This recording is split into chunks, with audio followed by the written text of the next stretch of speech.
Bam, we're live. Do you guys see when I say go live, or do you not know it's live until it's red? Like, Hey, do you know? I'll be right back. Answering the question. Where's Kate? It shows it. It shows it. It shows that we're about to go live. Like, you guys get a warning. No, it just says you're live. Oh, okay. So you don't even know. So like, because I push go live, and then 15 seconds later we're live, and then I just say bam, we're live. That's right. Say, that's how we know. And then I say, there's Kate. The lovely Kate. Bam. Oh shit! I screwed up the show already. Darn it! I have too many fucking things going on right now. Oops! First F-bomb. Oh, Dave Lipson's live right now. Oh no, he's not live. Is he live? Nope, he was live. Who? Oh yeah, that. What's up, Kate? Hey, Sevan, how are you? I'm good. I'm good. I don't think she can. You hear? No, I can't hear her. Can you hear her? She tried something fancy today. She tried something new. She tried to upgrade her setup. No tests. Just come in here swinging that dick, thinking she can just try some new shit. I'm gonna try my new microphone. Blah blah blah blah blah. Can you hear me now? Oh there yes. it is. Oh yes. It was the volume. I had the volume down. Ah yes, the old volume switch. Classic. The old volume. Oh shit. What's happening? What's going on? Hey, what's Matt, up? your video that you posted was sick. Hey, thank you. I appreciate that. The like real fancy one. Yeah, it looks good. Yeah. Thank you. I don't know what he's talking about. I don't know what she's talking about. What's she talking about? Can we see Yeah, it? Can you play it here? You and James wouldn't know because you guys don't follow me, so that's cool though. But Kate does, so she's the real. I tried to follow you. I'm sure I've tried. I'm shadow banned, I think. That would Just be for awesome. like by association. You need Like this. Yeah, it was cool. It was a cool video. Thank you. It's like Sousa in his element. What was it? Yeah. Can you play it? Can you play it, Sousa?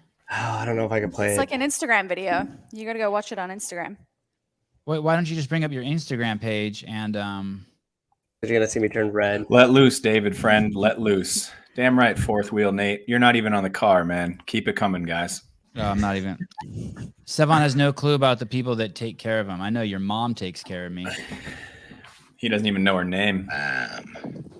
Listen, this is. There we go. Hobart the up- fourth wheel. We're live. Welcome to the Sevan podcast, and a special warm welcome to the gorgeous, the beautiful, the sexy, James Hobart. the strong, Please the say woman Sousa. who can straighten out anything, the all-round good dude, Kate Gordon. Oh wow.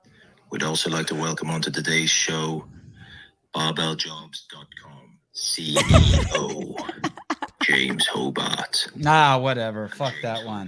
Oh, whatever. There was another one. Damn it, I screwed it up. Where's the good one? There's one where he just goes, and James Hobart. Damn it, I messed that up. Darn it.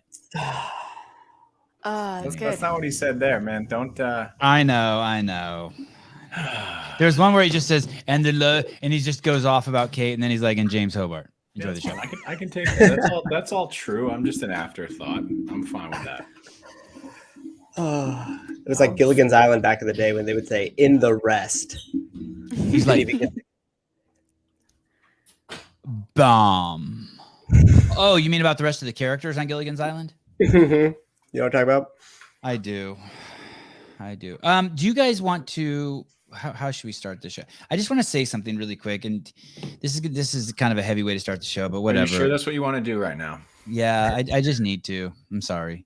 I'm going to be cool about it. I'm going to be chill about it.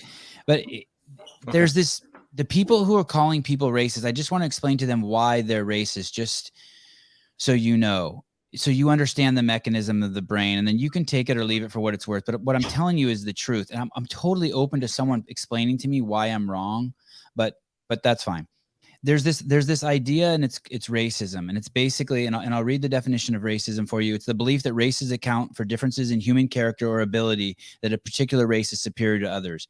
Now that means that you could never know, KNOW, if someone is racist or not. You could only know if you were racist.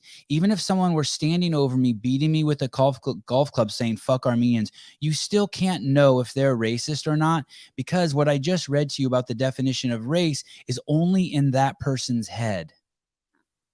And so you could make a guess, you could want to bet the house on it, but you would be stupid to bet your life on it, because it's just an idea. Now, there are things that are racist policies. If it said, hey, if it was written down on paper that said, affirmative action, it's a racist policy. It's written down. It lets people into school based on their race. That is a racist policy. That's real to the extent that it puts things in motion. But to call someone racist, you almost 100% have to be racist yourself, because you're going on some, and I'm going to explain it. I think the word is predilection, but I'm going to explain to you why that is. There was a UFC fighter who this weekend named Cody Durden, and after he won the fight, can you guys believe how calm I'm being? Attaboy, some attaboys. Don't worry, James. I'm good. I don't need it. I'm so confident I don't need it. Don't worry, James. You don't even flinch, baby. There was the UFC fighter named Cody Durden, and he fought a guy who was from China, and it was a war. It was a war. They beat the shit out of each other. And at the end of the fight, when Daniel Cormier is interviewing him, Daniel Cormier. Anyway, he's interviewing him. Cody Durden says, I beat him up, and I sent his ass packing to China. And Daniel Cormier pulls the microphone away from him, goes, sits in a seat, and he goes, the second someone starts going down that path, the conversation's over. And then some MMA news, all the little MMA gossip stations that I listened to started saying that Cody Durden did something that's racist. To think that what he said is racist, you have to 100% be racist yourself. Thank you. I appreciate that, Will. I was pretty. You have to be racist to think that someone else is saying go back to China is racist. Do you look at James is struggling with this, and I'm going to explain that, because there's nothing inherent. There's nothing in there's first of all, I want to say this, and this doesn't this. I want to backpedal just a little bit. This, if they would have said, I sent that motherfucker packing back to Israel, I sent that bitch packing back to Tennessee, I sent that motherfucker packing back to Moscow, no one would be saying a thing, I bet. But that's just, and this is, now I'm leaving truth and logic, and I'm going to just a hypothesis just for shits and giggles. But if you say to someone, first of all, China is not just an ethnicity, it's a country. He said, I want to send that guy packing back to China. That's where he's from. Now, if you think that was a racist comment, and I want to read to you what racist means, the belief that race accounts for differences in human character or ability, that a particular race is superior to others. That means that Daniel Cormier and all the people who ridiculed him have that paradigm of thinking in their head. That means they projected that onto this man saying that. And the way projection works is that you are it. You cannot, and especially if he acts on it. I'm going to give you one more example. Another fighter said this. Another fighter, let me tell you what is a racist statement. Another fighter said, good job, Cody, making white people look bad again. That is, thank you, Jessica. It's so, and that's what the woke crowd doesn't get. They are so racist to their core, and they're so determined not to acknowledge it in them. But did you want to say something before I go on here? Well, I actually wanted to say, I think for once, Colin hit the nail on the head. to the point of may also be responding to the projection that others will judge them if they don't respond to something that may or may not be perceived as racist. I think, Fair. unfortunately, it's very hard nowadays to have any discussion where race comes up as a topic and puts everyone on edge. So, for once, he said. Well, I have a question. Hold on. Okay. The fellow who he fought, I'm getting there. I'm getting into I'm going to get there to the UFC thing. I'm going to get into Dude, we're it. having Aljamain Sterling coming on, 135-pound UFC champion. I listened to I listened to the fellow you had on today. Oh God, is he a fucking dreamboat? I love that he went on shirtless. I did, dude. I needed to ask him in order to cover my ass I needed to ask him if he waxed, how he's so hairless.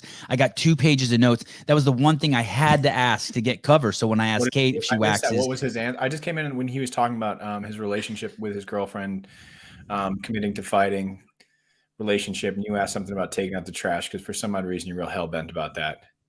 it's just when the only proof that I have besides my fucking Coke can cock is Nice. Is that I take out the trash. Bruce Wayne, I could.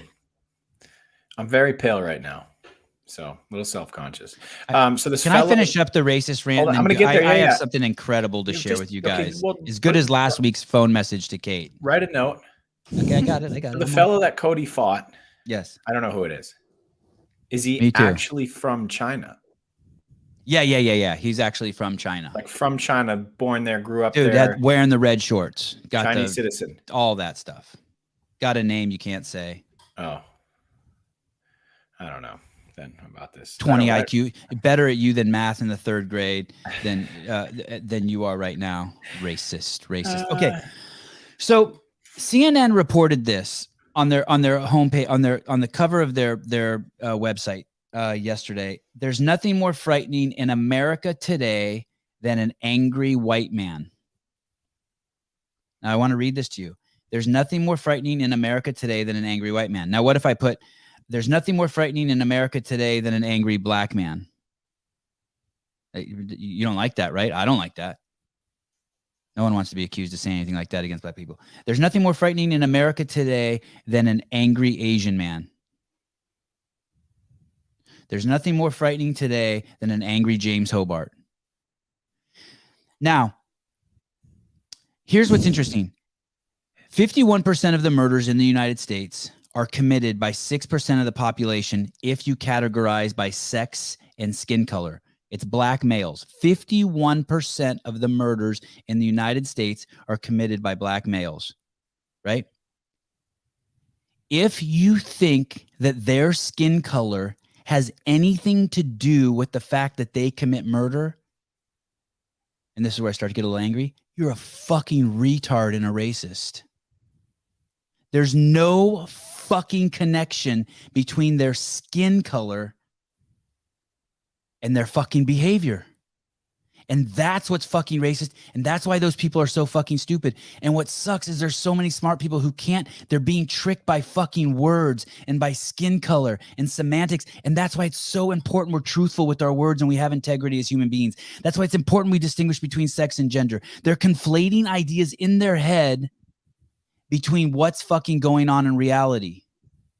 There's no fucking connection between the color of your skin and how many people you kill. Unless you want to break it down like that. There's no, by connection, I mean, there's nothing like you're not born with black skin and then all of a sudden you have a greater degree of being a murderer. Has nothing to do with that. Has to do with has to do with just the culture that demographic that we've decided to break the world up into is raised. Maybe it has to do with the slavery. Maybe it has to do with Jim Crow. All that other stuff. But in the end, each person has to fix it themselves one at a fucking time. I know it sounds like a monumental task, people, but it's the only way because racism only is living in people's heads. It's not out here in the world. Okay. I just want to say that. And it's really sad that CNN does that because I know what they're doing. What that does is that just triggers a bunch of white people or people who aren't it plants a seed of racism in you. Because when you hear that, there's nothing more frightening in America today than angry white people. It makes you want to fucking hate someone. Your reaction is to hate. It's hard. It's brutal. It's fucking a brutal game they're playing. I received a DM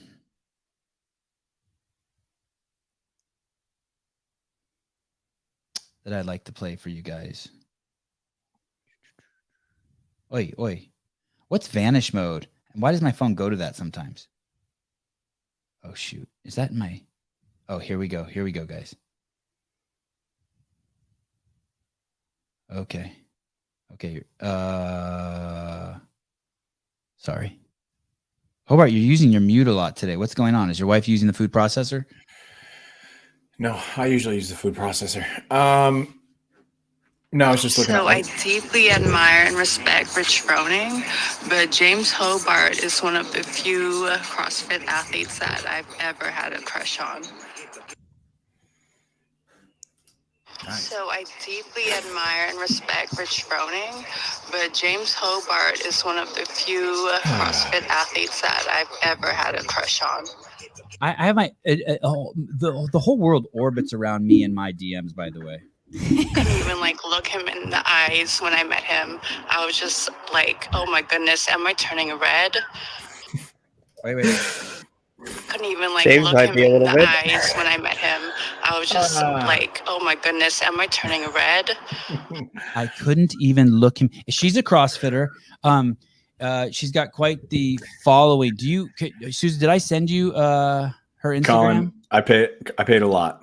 Yeah, let me see if I can pull up something here. And if you can make your voice sound like that and leave a message like that, I'll Venmo you too. Let's see if Susan can do a screen share. Oh, here she is. I met her years ago. We stayed in contact. She actually came out to Berkeley. We got drunk at a bar together. She's cool as shit. There was I've totally seen her. There was a thing in there. There's a watermelon clip in there, Souza. Have you seen the watermelon video?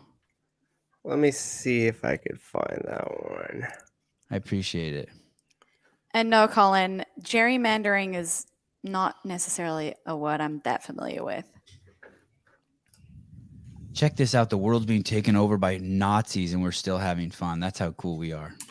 So, Kate, gerrymandering is a political term in the U.S. where politicians will basically redistrict parts of a city or municipality or a state to make it so their constituents are able to basically give more votes to that specific party. Okay. Boring. Makes Okay, sense. let's listen. I think this is It was another really message hard to listen to the end of that with this Now, in front of me. would you like your head crushed between my thighs? Or should we cuddle? Now, I think that's a message to would you you like too, your Hobart. head crushed between my thighs? Or should we cuddle? Oh, man. Now, Pull it up, Souza. Pull it up. or should we cuddle? Now, would you like your head Yep, crushed there it between is. my Thank you thighs? very much. Susan, we know you're watching it without us watching it. You might want to like mute yourself if you're getting off on her account. Her account is nuts. Her account is nuts. She's my friend and I like her, but I had to unfollow her. It's just like too much stimulation for me. I needed to live just a chill life. Are you wearing armbands? Me? Yeah, hell yeah. All right, just checking. Victos. These motherfuckers need to sponsor me. I don't know how everyone doesn't wear armbands. Do you know how awesome armbands are? I used to compete wearing armbands. I'm not competing. Well, I guess I'm kind of competing with you and Kate and Matt, but excuse me. Okay, so that's it. That's my whole thing. But on the serious note, that chick does. There was one more. Well, the end of that was nice. There was one more. There was one more message. I'll find it by the end of the show. Dude, you know who I saw today at the jiu-jitsu tournament I took my kids to? By the way, they fucking wrecked shop. I saw Jason Khalipa there. Damn, oh, yeah. He looked fucking good. That jiu-jitsu shit's like he looked really good. His jaw's all chiseled. He's just tossing dudes around. Sevan is sponsored. He just doesn't want to share the wealth. My mom asked me today if I've started panicking that I'm going to run out of money. I'm like, what are you kidding? Are you kidding? Fucking cut James and Kate's I was salary gonna in say half. only once he starts paying us, then he'll run out of money. Hey, someone said yesterday on one of the shows, I think Susan and I were doing a test run with some new equipment that I'm going to use on the road. And someone said, hey, you guys should do the news every day. And I swear to God, the second I can pay you guys, we'll do the news every day. Whoa.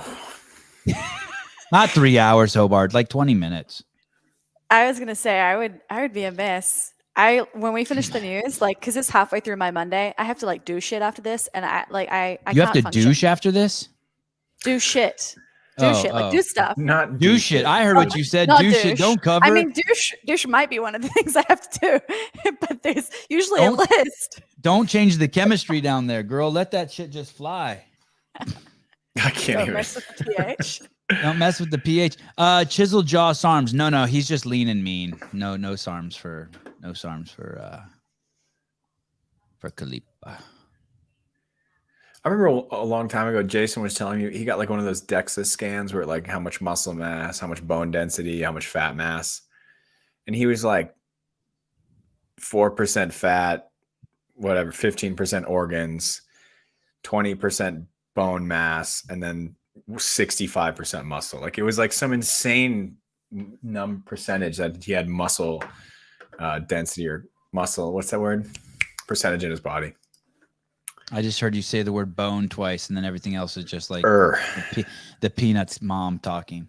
Didn't he talk about his insurance going up because of his BMI being like above the certain amount? Oh, his BMI is probably like 35 or something. Yeah, it's yeah. 100% I remember over. reading that a long time ago. Yeah. Yeah, he looked amazing, and I took a picture with him. That was kind of weird. I've seen him 1,000 times. I've never asked to take a picture with him, and I took a picture with him. Let's see if I can show you. It was really fun having him on the podcast the other day. Yeah, that was cool, right? Yeah, I liked it.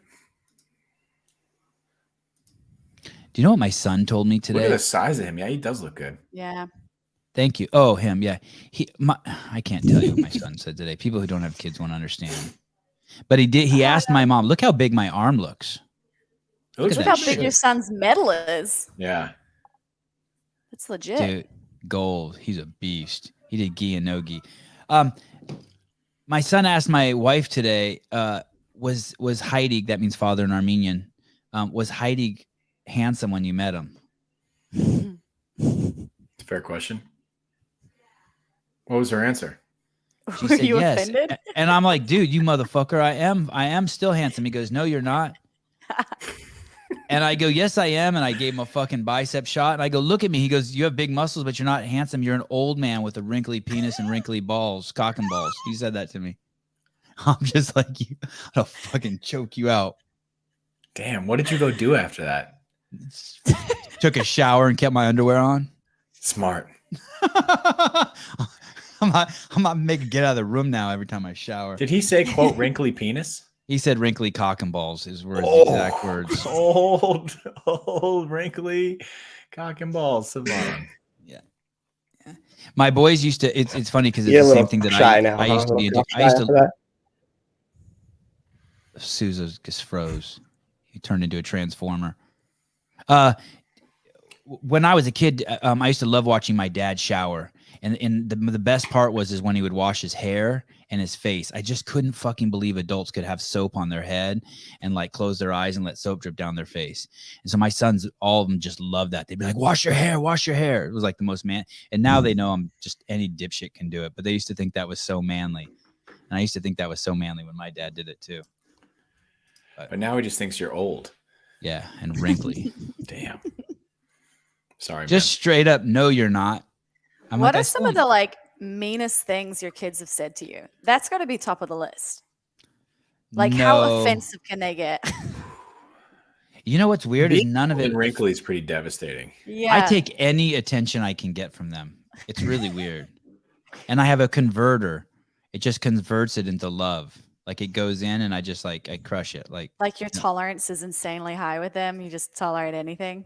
Like how my body takes fat and turns it into ketones, and I thrive in the heavens. It's like it doesn't do that. Oh, all right. Don't ruin my story, Hobart. I'm gonna drink something too right now. It could be maybe it's just imaginary conversion, like people's imaginary racism. Hey, here's the thing. Do you think that girl, do you think OO Baby Beast just wanted to get on the show, or does she really think you're hot?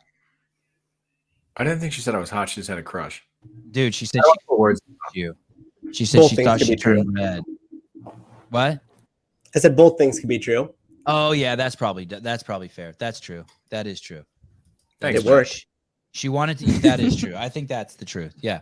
Hey, Oh, dude, she's any awesome. voice messages for me? No, nothing. Yeah, there was a couple. There was a couple of forwarded to you. It's just angry people screaming into the DMs. It's just Brian pissed off about me scheduling. Did you, Matt, did you make that little timetable for the week with like the colored pieces of paper and stuff? Oh, wow. I was going to say your arts and crafts skills are top notch. Oh, well, in that case, yes, I did. Yes, I did. Oh. Nice job. Wait, what are you talking about? Oh boy. So on Instagram, there's like a weekly timetable for the Sevan podcast now. And it's all like color coded, has all the names. You know who sucks? I don't know if it was my mom or my sister, but someone said to me, they go, "Why would Sarah Sigmund's daughter want to come on your podcast?" I'm like, dude, I expect that from like people in the outside world. Your son said that to you? Not in the camp. No, my son. He'd never say anything that mean. Oh, where would I find that? Where would I find that schedule? I got it. Let me pull it up. Oh, guys, I don't do the Real Sevan podcast. That's I think that's Will who does that. What, right? Yeah, Will and Caleb. Oh, is it? It's not even you? I thought maybe it No. was Souza. Nope. Dude. Can't take credit for that one. That's our Instagram team. We got a team now. Got a sponsor. Got a team. Hey, your interview with OPT got Castro fired up. I know that sucks too because Fits fit, he's calling it. What's fit? Dave's calling it Fits fit. Fits fit. Like James threw a fit and No, like Fitzgerald fit. Oh, I think I saw that on his Instagram. That's is that hilarious. an attack? Is that an attack? I don't know what it is. Not a. Okay. Like a pithy rejoinder, maybe. Yeah, you know what sucks too is like we made it the whole podcast. We're 10 minutes to the end and Brian had to go and Brian goes, "Hey, do you want to read some questions from the comments? And people have some questions." And I said, "Okay." And then he threw that question out there, what's the difference between OPEX? And I would have never mentioned CrossFit. I kind of wanted, like when I had K-Star on, it was the same way. Like, hey, I just wanted this to be just like a nice exchange, right? Like I don't want to fight with Kelly Starrett. I don't want to fight with OPT. Like I just want to come at it like not knowing anything and just like I just want it to be nice. And then I posted that on my Instagram about him saying that, and in hindsight, it was dumb. I mean, I didn't choose the clip. I mean, I'm responsible for the clip. I posted it, but in hindsight, it was dumb. It was. I do believe that OPEX is probably in some way or another. Like one of the things Brian says is he couldn't afford to train as an OPEX trainer because it was maybe too individualized, if I understood. Okay, yeah, maybe relatively it is more individualized than CrossFit. I mean, I'm going to make a joke here, but if the OPEX coaches are picking you up from your house, bring you to the gym, train you, take you home and tuck you in and like bathe you, then yeah. Maybe it's all relative, and I didn't mean to like I didn't want to piss James off. I want my guests to feel that being on the show added value to their lives. Do you think he was upset about it? Yeah, I know. Upset's not the right word, but I know he's not. But I mean, like he said, I know. He I was let him making the down. argument. Why would sent me a people get message that upset let me about know Why would people get upset about that? Yeah, well, that's what I'm. I could like if you own a CrossFit gym, you're just basically like fuck off. I spend fucking 80 why- hours a week working with clients. I do. He has a very successful business. Mm-hmm. You know, like why would he get upset about that? He's upset because you don't buy into the same evaluation that he makes of CrossFit as a program. Like, I mean, and we're not talking about like math here. You know, it's like I don't know, someone gets mad at you because you take a bite of the same hamburger and you're like, it doesn't taste like good. He's like, this is a great hamburger. Like, I don't know. Just shut up and get back to what you're doing. Be successful and happy. You're such a CrossFitista, James. What does that mean? It means you're just towing the party line. You're not as you're not as. I don't think that toes the party line at all. Like, obviously I'm biased. I really like CrossFit. You know, it's provided me a career for the last X number of years of my life. I've also dedicated a lot of time to it, but I also believe that there's plenty other ways to get fit. And I don't understand why in both directions. Like, I don't understand why he gets upset because you think CrossFit is individualized and he doesn't. Like, you know, and like the like he said, it was like, it's not math. It was like as if you had said like, well, the sun, you know, the earth is the center of the universe. So you didn't say crazy shit. I don't know. Well, yeah, and he did. I don't want to talk about it. I'm going to say something else to upset him, and I don't want to. Did you see the podcast, James? No, I just saw that clip. Hey, James and Kate, do not ever watch any of the podcasts during the week. Please. I don't even know what that means. Don't watch or listen to the Sevan podcast. Why? Because I would rather you use that time to do another podcast with me. Oh, damn. We're content producers. We don't scroll fucking Instagram. We're above that shit. We're not live, are we? Not live, are we? We're live. 31 minutes in. Fuck me.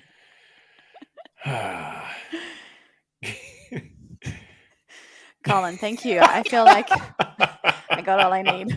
That was mean. Colin, don't be mean to my friend. Hey, for a second, I put his comment up. Look, he's doing a little grin. I put his comment up, and then Sousa pulled it down on accident. I'm like, oh, Sousa doesn't think that deserves to be up. Do you think he took that as a selfie? You think he's holding a selfie stick there? Oh. That's a nice pic. Pull that up again, Sousa. Look at that. Hey, that's really good. Do you know what Colin's like the puppeteers that are playing the Actually, I think he's been DMing me. Of course he has. He sent me some pretty funny memes today.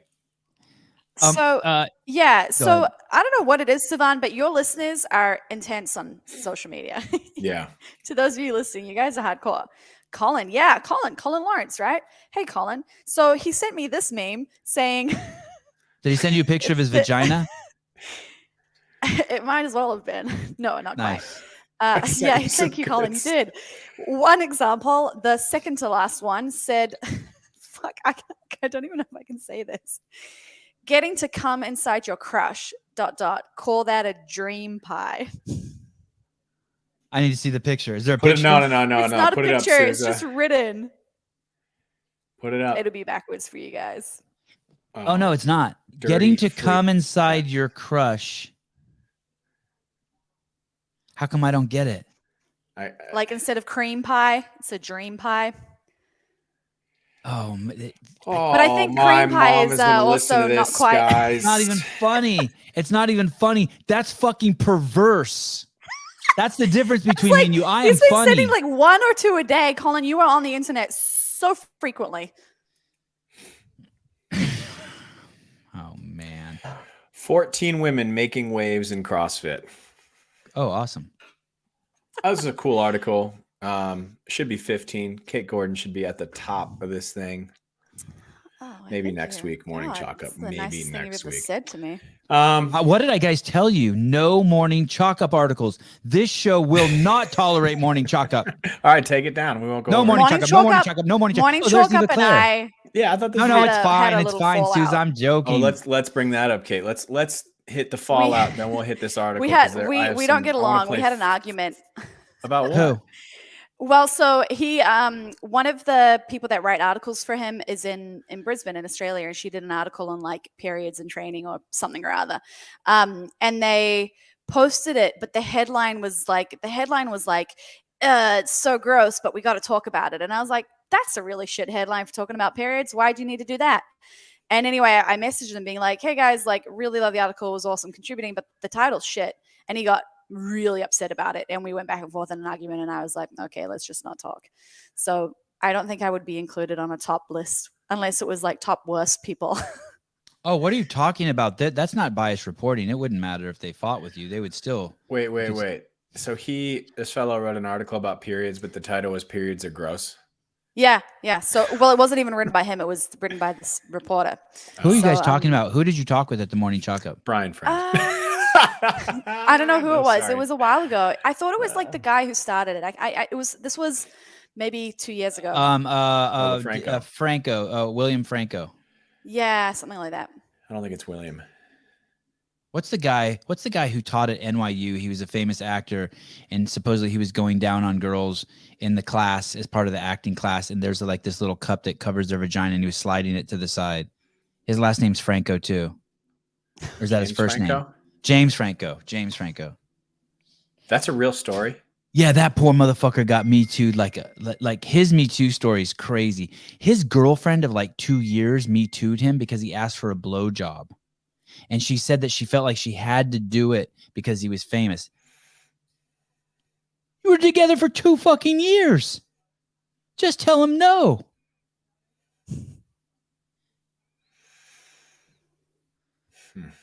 And Kate and I differ on this subject too. I don't think you should have to ask for a blowjob. I believe in mind reading. It's like written on the list of chores, isn't it? It's like on the fridge. And it's like a Monday, and it's like it has stars Yeah. next to it. Like Yeah. did you get a star for that day? Like, did you take Yeah. the trash out? And you can get like multiple per day for that one. Yeah. He had to pay. Fill the tires in the bike up. Fill the bike tires up with air. Star. Oh my goodness. Wow. $2 million. I didn't know that happened. Hey, and he came out with this movie that was so amazing right at the time he was getting Me Too'd. What You got was to be it? careful. I forget the name of it. I ended up seeing it. It was so great. It was like the remake of a documentary. Oh, I should find out the name of it. It was so good. He would have won the Academy Award for it. Was it serious or was it a comedy?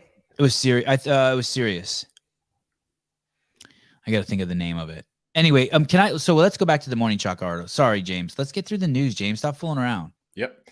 I saw the story. I thought it was really cool. It mentioned some colleagues I've worked with, and just been lucky enough to work their way up both on seminar staff and throughout the CrossFit world. So I thought it was really cool. But 14 women making waves in CrossFit over on the Morning Chalk Up. Starts off with Ari Hurst, partnerships manager at CrossFit LLC. Mackenzie. Wait. Let me see that. Who works at CrossFit HQ? Scroll down and we can just go. We can just blast open all these tabs. That girl works at CrossFit? Yeah, partnerships manager at CrossFit LLC. I believe Ari came from Reebok. What's a partnership manager? Probably works on like managing the partnership, like with Whoop or with WIT, Yeah, like or sponsors, with. right? I'm a partnership manager for the Real Sevan podcast with Barbell Jobs. Jobs.com. Yeah. Thank you, James. So I thought this was it was a cool article. Just I don't know, touching on some really successful coaches, people in business, women who have been involved in CrossFit for a long time. Kristin Chandler, who if you've ever been to a CrossFit competition, you probably can tip your hat to her and have her to thank at least a little bit for the media side of things going well. She has a really cool story. I've had the pleasure of meeting her a couple times, but she's now working for Loud and Live Sports. She's the director of communications, but she started off by opening a gym, I believe, in the Congo back in 2015. Just really cool story. Yeah, there it is. And then some other people on here I'm partial to just because I've had the pleasure of working with them. Tefi Escudero, who's now a country manager for CrossFit down in Mexico, but also a level 1, level 2 seminar staff flow master. That's cool to see because I've known her for a long time, starting off as a head trainer and making her way through the ranks of seminar staff. And she's been on staff for a long time now. Oh, I think I've met her. She's super cool, right? Super Playful. cool. Yeah, Owns she's an easy. awesome She's dope. affiliate down in Mexico. That gym looks so sick. That's racist. You just said for her, you said that she lives in Mexico? Yep. She's co-owner of Mobius CrossFit down there. It's a beautiful affiliate.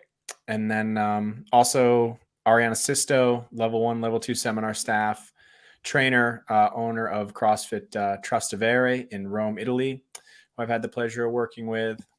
But just a really cool list.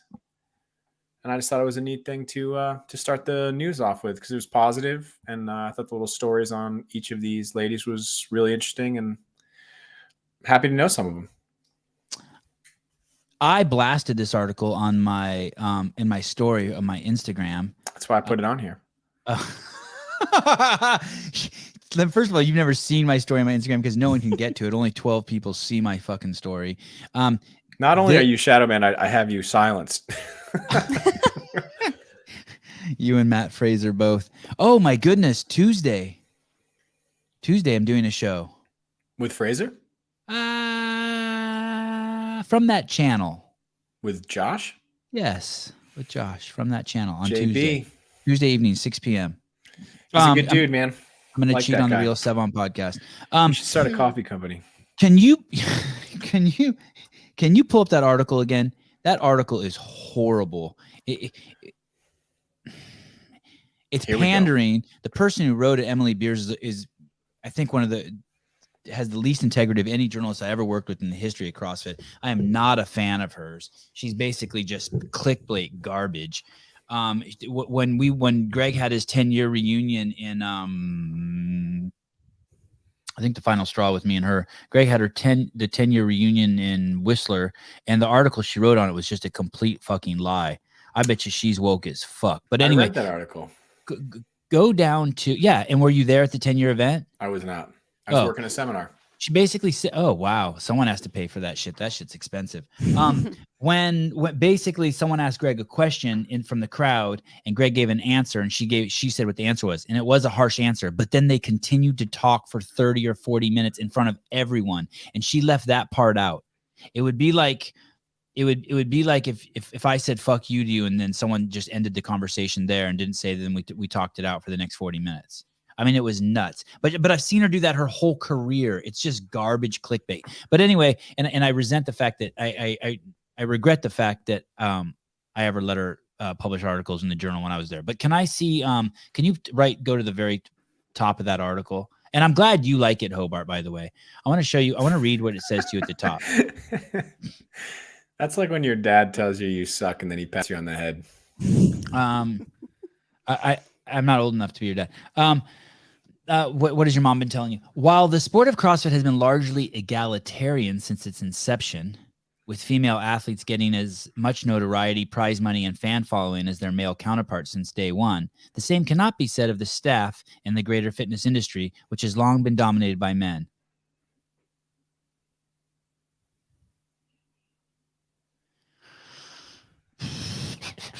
I'll leave it. While high-profile businesswomen like Nicole Carroll, Juliette Starrett, Nicole Biscotti, Michelle Latondra, Adi Kazousas, and Sammy Monitz have received the majority of attention for their leading roles across the industry, here are 14 women making waves. First of all, how dare you? First of all, Nicole's in a whole different league than the rest of those women she named. Sorry, it just is. It's like comparing this podcast to the other ones in the space. Like, don't. There's no comparison. We're just different. It's like comparing steak and eggs. They're just different. And so Nicole's in a whole different league. And how do you forget Katie Henniger and Miranda Alcaraz? Just for. I bet you Katie's in. I mean, what Katie has done is mind-boggling. Arguably the most successful business person in CrossFit. Period. Man or woman. I don't. Those three might be the three most. If you combine their efforts together, there's probably no three women in the world in my lifetime, at least that I can think of, who are more powerful, more influential, have done more positive. I would choose any three men against them. I saw you were going to have Miranda on the show again, and I thought that was cool. I don't think she gets talked about enough. And I don't have stats on this. That street parking's no fucking joke, man. One of the man. most successful, if not the most successful online programming platform to come out of CrossFit, which is pretty wild. And it doesn't stink of any, it doesn't have a scent of success. By that, I mean, yeah, like look at there's me. There's no Conor McGregor. What? Yeah, like that look at me. Yeah, they're very cool program. Man, it is just about, it's like Kate's Instagram. Kate should be the next Miranda Alcaraz. I'm trying. Yeah, Travis, I hear you on that. Certainly, but I don't think she kind of sat around on her laurels. Yeah, I do like her. I need to have her on the podcast. Brought a lot of attention to her, but what she did with her Instagram around food and recipes and putting on a book and starting a company. So there's a lot going on there. I think that's kind of I don't know. I A don't little bit too appreciate easy people. summary. I don't appreciate people who made a career of hating. And that's not in reference to Sammy. I think Sammy's like feeding the Frasers. I haven't been doing it in a long time, but those pictures she used to take with her feet at the bottom and all that shit, that was dope. Is Todd drunk again? Sammy grinds dudes. Oh, grinds dude. Like she works hard. Roger. Yeah, Todd, I totally agree. Oh, I put an S on there. Sammy grinds dudes. Not cool, Sevy. And anyway, so I should be nice to Emily. It's just people, but I just think it's just more. It just reeks of just like I hate women power and sexism and all that stuff. Just, you know, my boys asked me the other day. We were watching the UFC. They walk in the room. They're watching for a couple of seconds. Avi goes, "Where's the girls?" I go, "What do you mean? They're going to fight next, or they just fought, or whatever I said." And he goes, "No, how come that they're not fighting with the boys?" And I said, "The boys and girls don't fight together." He goes, "Yeah, they do." And I go, "No, they don't." And he goes, "In my class, they do." And I go, "Oh yeah, well, when boys turn 12, some of them get stronger than girls, and so they separate them." He goes, "What?" And all my boys go, "What?" And I'm like, "What?" And they're like, "We get stronger than them?" Okay, let it go. Sorry, Steve. Okay, fine, I'll let it go. Fine, good. Thank you, Steve. What if Hobart and Kate cared about me as much as you did, Steve? Anyway, you don't have to teach your shit. You don't have to teach your kids shit about respecting women. You need to teach them about fucking just being a good fucking person to everyone. Everyone. That's my point. Just everyone. You don't need to. I've never even told what my kids about what. Here we go. Tell me. But I think the bigger agree point. with you, I think the bigger point is. I think this is going to be good. We're not going to get. Hey, for all of you listening tonight, if you wanted to hear news, you should probably just leave. Okay, I gotta pee. What? Yeah. No, I was just gonna say. I think the bigger point is that, and maybe Kay can speak to this too, is that there are enough examples, or maybe too many examples around, of how to disrespect women and other people in general. So I think that's the point. I just like the article because I selfishly got to talk about some friends who I've worked with and, personally admire. And so it's a selfish article. Sorry I posted it. I seriously would like to see your head between Baby Beast's legs and have her squeeze as hard as she can and see who taps first. Whether she runs out of energy or you got your fucking cranium cracks. I have a huge head, man. There's got to be a point in between someone's leg where they're squeezing where they can put the most power. It's not like way out here, and it's probably not like touching each other, right? It's not as close to the crotch either, or all the way at the knees. There's probably like a certain point of leverage. Hey, Craig, my wife just got me this shirt. Be easy. But now that you said that's a good reference, man. Tool time. That's beautiful. Sevan, will there be another? I mean, I should try to get James back on. He might just be like, "Fuck you, you clickbait douche." He might fucking hate me. I don't know. No, Miranda wasn't part of that article. That's the thing. And I feel defensive. I feel protective about her and Katie, to be honest. I mean, not that they don't need my protection. I feel not protective. I feel, what's that called? Like, what do Mexicans say in Spanish? Like when someone's your brother, compadres. I feel hermosa. What? There's some like cool romantic Latin word for it. I feel hermano. Yeah, that's like brother. It's kind of like how I feel about you guys. Like we're part of the same tribe. I'm gonna do a video of this. I think I could do that shit. I don't know why that's not impressive. You will get in trouble for wasting food, just so you know. Please do it, but you also will get ridiculed. You know there's kids starving. Well, they can come eat this watermelon off my garage floor then. Anyway, cool article. I'm glad that there's human beings who are successful. That's awesome. Good job. Thank you, Emily, for showing us those girls, those people, those success. All success is cool. There's a question for you. I hope none of those fuckers are woke. There's a question for you, Sevan. Todd Meyer says, Did Dave program the benchmark workouts? I don't really talk about programming. That's like one of the things I keep secret. Hey, Travis, if I'll get people to view it, I'll crush a watermelon in a bikini. Whatever you need, man. Shorts, Justin Kerr will pay to see Thanks, it. Justin Kerr.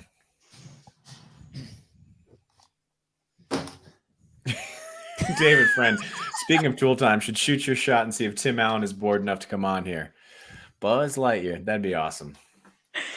I just love that Sevan just got up and left. He had to pee, he said. So I thought that article was really fun. I wanted to start off on a good note. Lots of negativity flying around the world.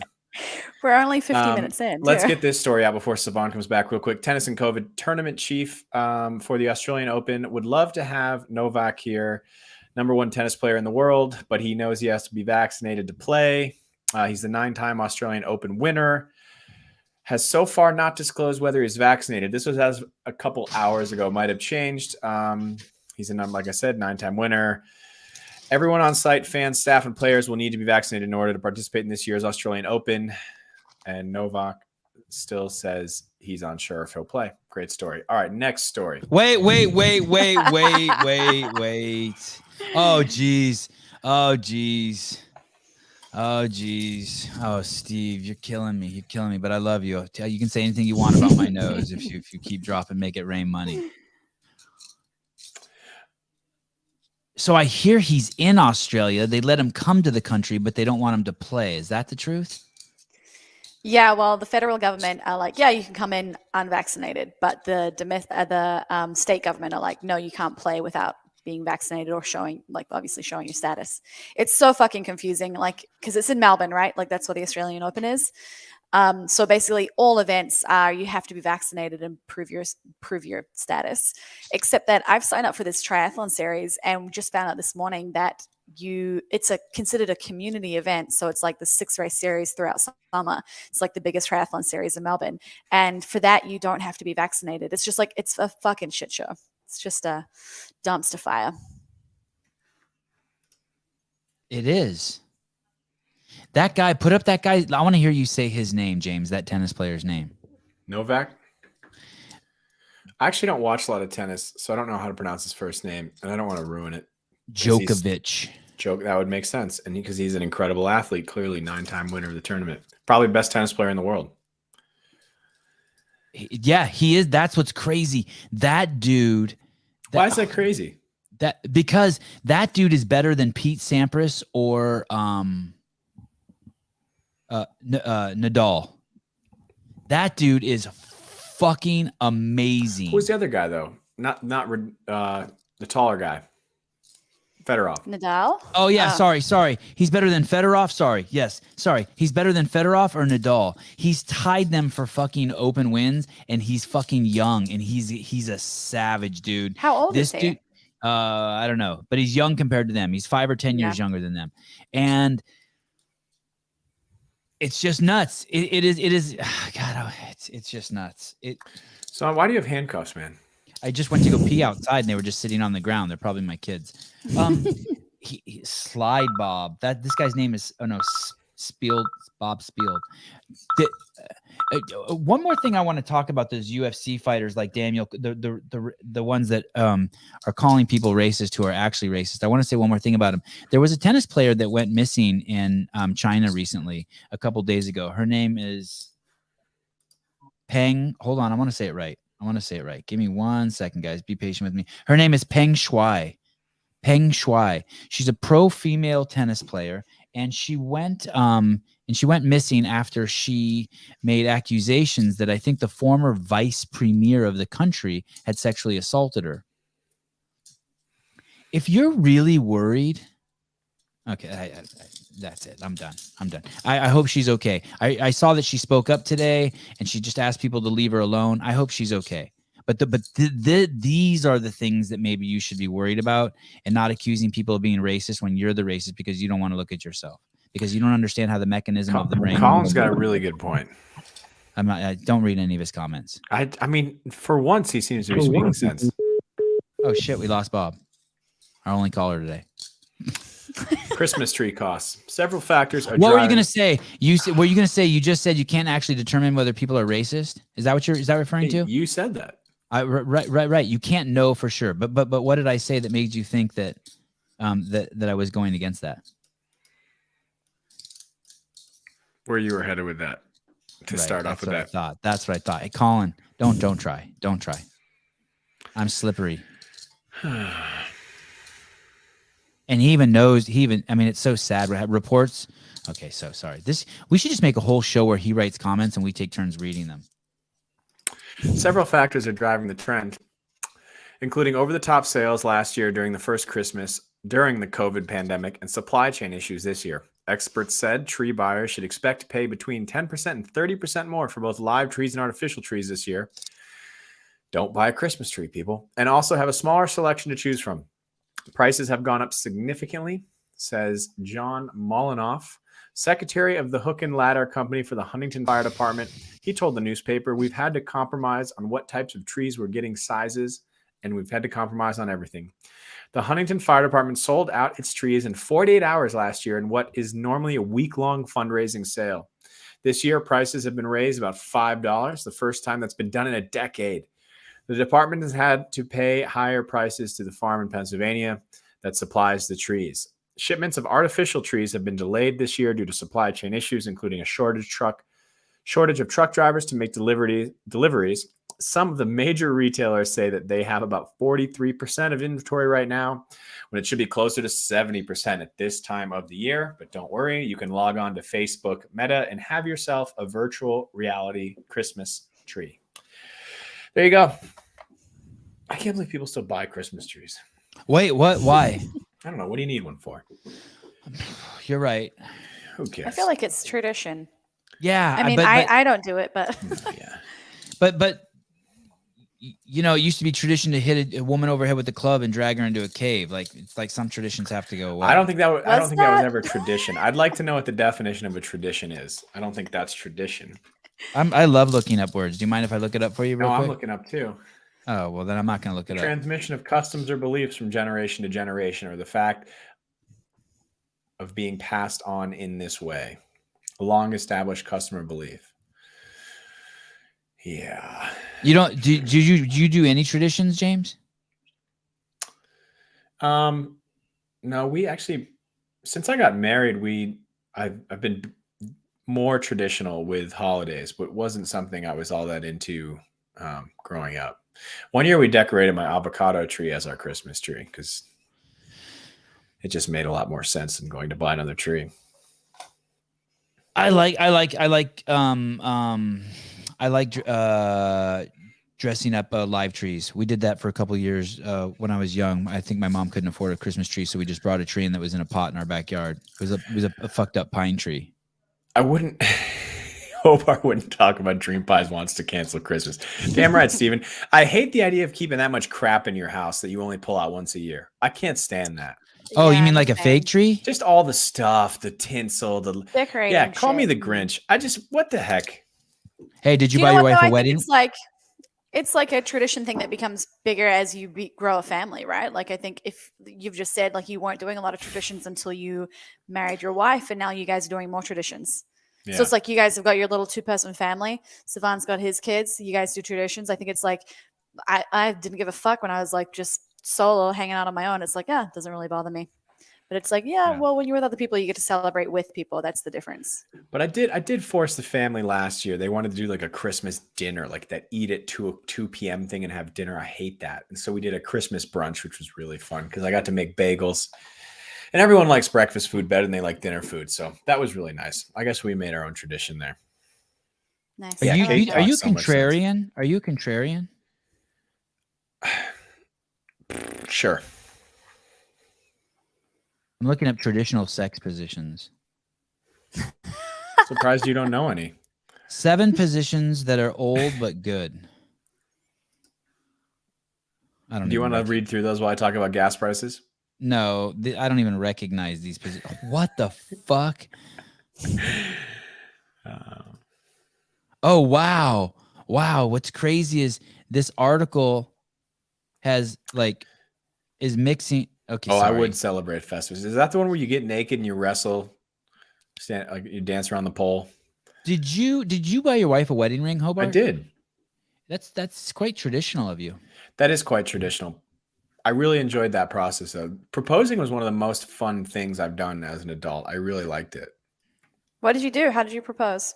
Well, first, yeah, exactly. Let's talk about gas prices. Perfect. Not kids on the lawn. No, tell us how you got proposed. Colin, Don't be Yeah, so tell us the sensitive. story. It's a Don't Whoop be so 3.0. sensitive for fucking out loud. 4.0 is back ordered because of supply chain issues. At least that's what they keep telling me. But anyway, gas prices. Wait, we want to hear how you proposed to your You just play wife. that song. I'm going to start talking about it again. You're going to play the song again. It's going to be funny. Everybody's going to laugh. No, it's not going to be like when you go to get in the car and people pull forward. I hate that. Okay, so you proposed to her. You like the process. You proposed to her. Yeah. You're just a tool of the man. You're just fucking just doing whatever. How long from the point that you decided to propose did you actually propose? Was it months? Was it weeks? Had you known for ages? It was probably almost a year. 3 days after she got pregnant. Yep. Yep. All right. Gas prices. Thank you. How much was the ring, Hobart? How much was the ring? Susan's the man. Got it out of a gumball machine. I actually just tied a cherry stem in a knot with my tongue, and I use that. You know the dumbest fucking thing parents do? And I'm a parent now. Like, my parents did a lot of stupid shit. Now that I'm older, I'm like, that's pretty cool that they did that. That's really cool, actually. I was an idiot, and I get it now. But you know the dumbest fucking thing they ever did? And I think my parents still do this, is buying me shit, donating my fucking money that's supposed to come to me, like it's fucking Christmas, and they buy a fucking tree in Armenia and put it in my name. How about fuck you? Like donate money. My mom, yeah, donate money in my fucking name. Fuck off. My mom donated to the Sheldrick Wildlife Trust to adopt an elephant last year for me. Oh my God, I used to love your mom. What the fuck is going on? Rojo. It's the name of the elephant. Hey, that went to buying bullets for a fucking hunter cool. that shot a fucking elephant and sold the tusks to fucking, oh, here comes racism, to Chinatown in fucking San Francisco. That's actually not racist. That's what you can see tusks carved into really fabulous pieces of artwork in Chinatown, San Francisco. Well, I was in the Memphis airport recently, and they had this huge display of like, what were those? The deceased woolly mammoth tusk, and it was these really intricate designs. And I don't know if Susie, you can find a picture of it. It was absolutely amazing. And there was this thing called a mystery ball, and they carved it out of ivory or tusk, and it basically has all these different layers carved into it, and they don't really know exactly how. I'm sure someone knows how it was carved, but it is almost looks like you couldn't have made it without taking it apart, but there's no seam on it. It's pretty amazing. Anyway. Where did you see that? I think it was in the Memphis airport. Like, I was somewhere where I didn't expect to see it. You know, it wasn't like. Hey, that's something like that. Like, if you wanted to get into that art, oh shit. This guy's a tough caller, man. This guy asked some fucked up shit. Who is it? This is the guy that was asking me about Greg being like having inappropriate sexual conduct. This guy called before. He has a French first name and a Mexican last name or Latin last name, and he asked fucked up questions like, "Tell me about Greg's sexual improprieties while you worked at." Hello, Andre. How are you? Good evening. How are you? I actually don't have a favorite ice cream. I stopped eating ice cream years ago, but thank you for calling. Bye.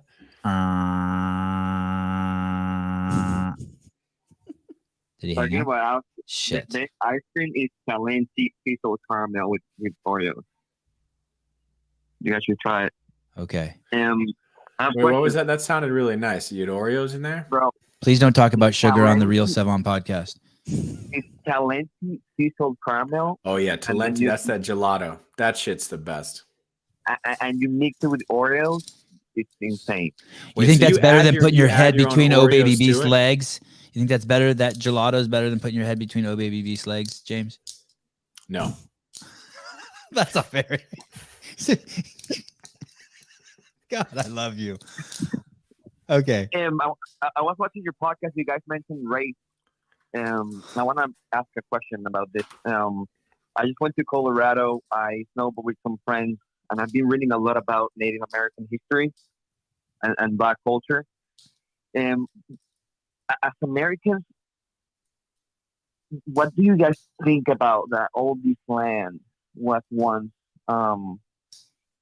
owned essentially by people with like different cultures, different languages, different beliefs, and all of that was lost to essentially the Europeans that came and destroyed everything. What do you guys think about that one? And then two, I have a lot of black friends, and no one knows about where the culture comes from in Africa. Like, it's not taught anywhere. No, like, what do you guys think about that as Americans? I don't know if that makes sense. Every American, every single person on the planet should go spend time in Africa.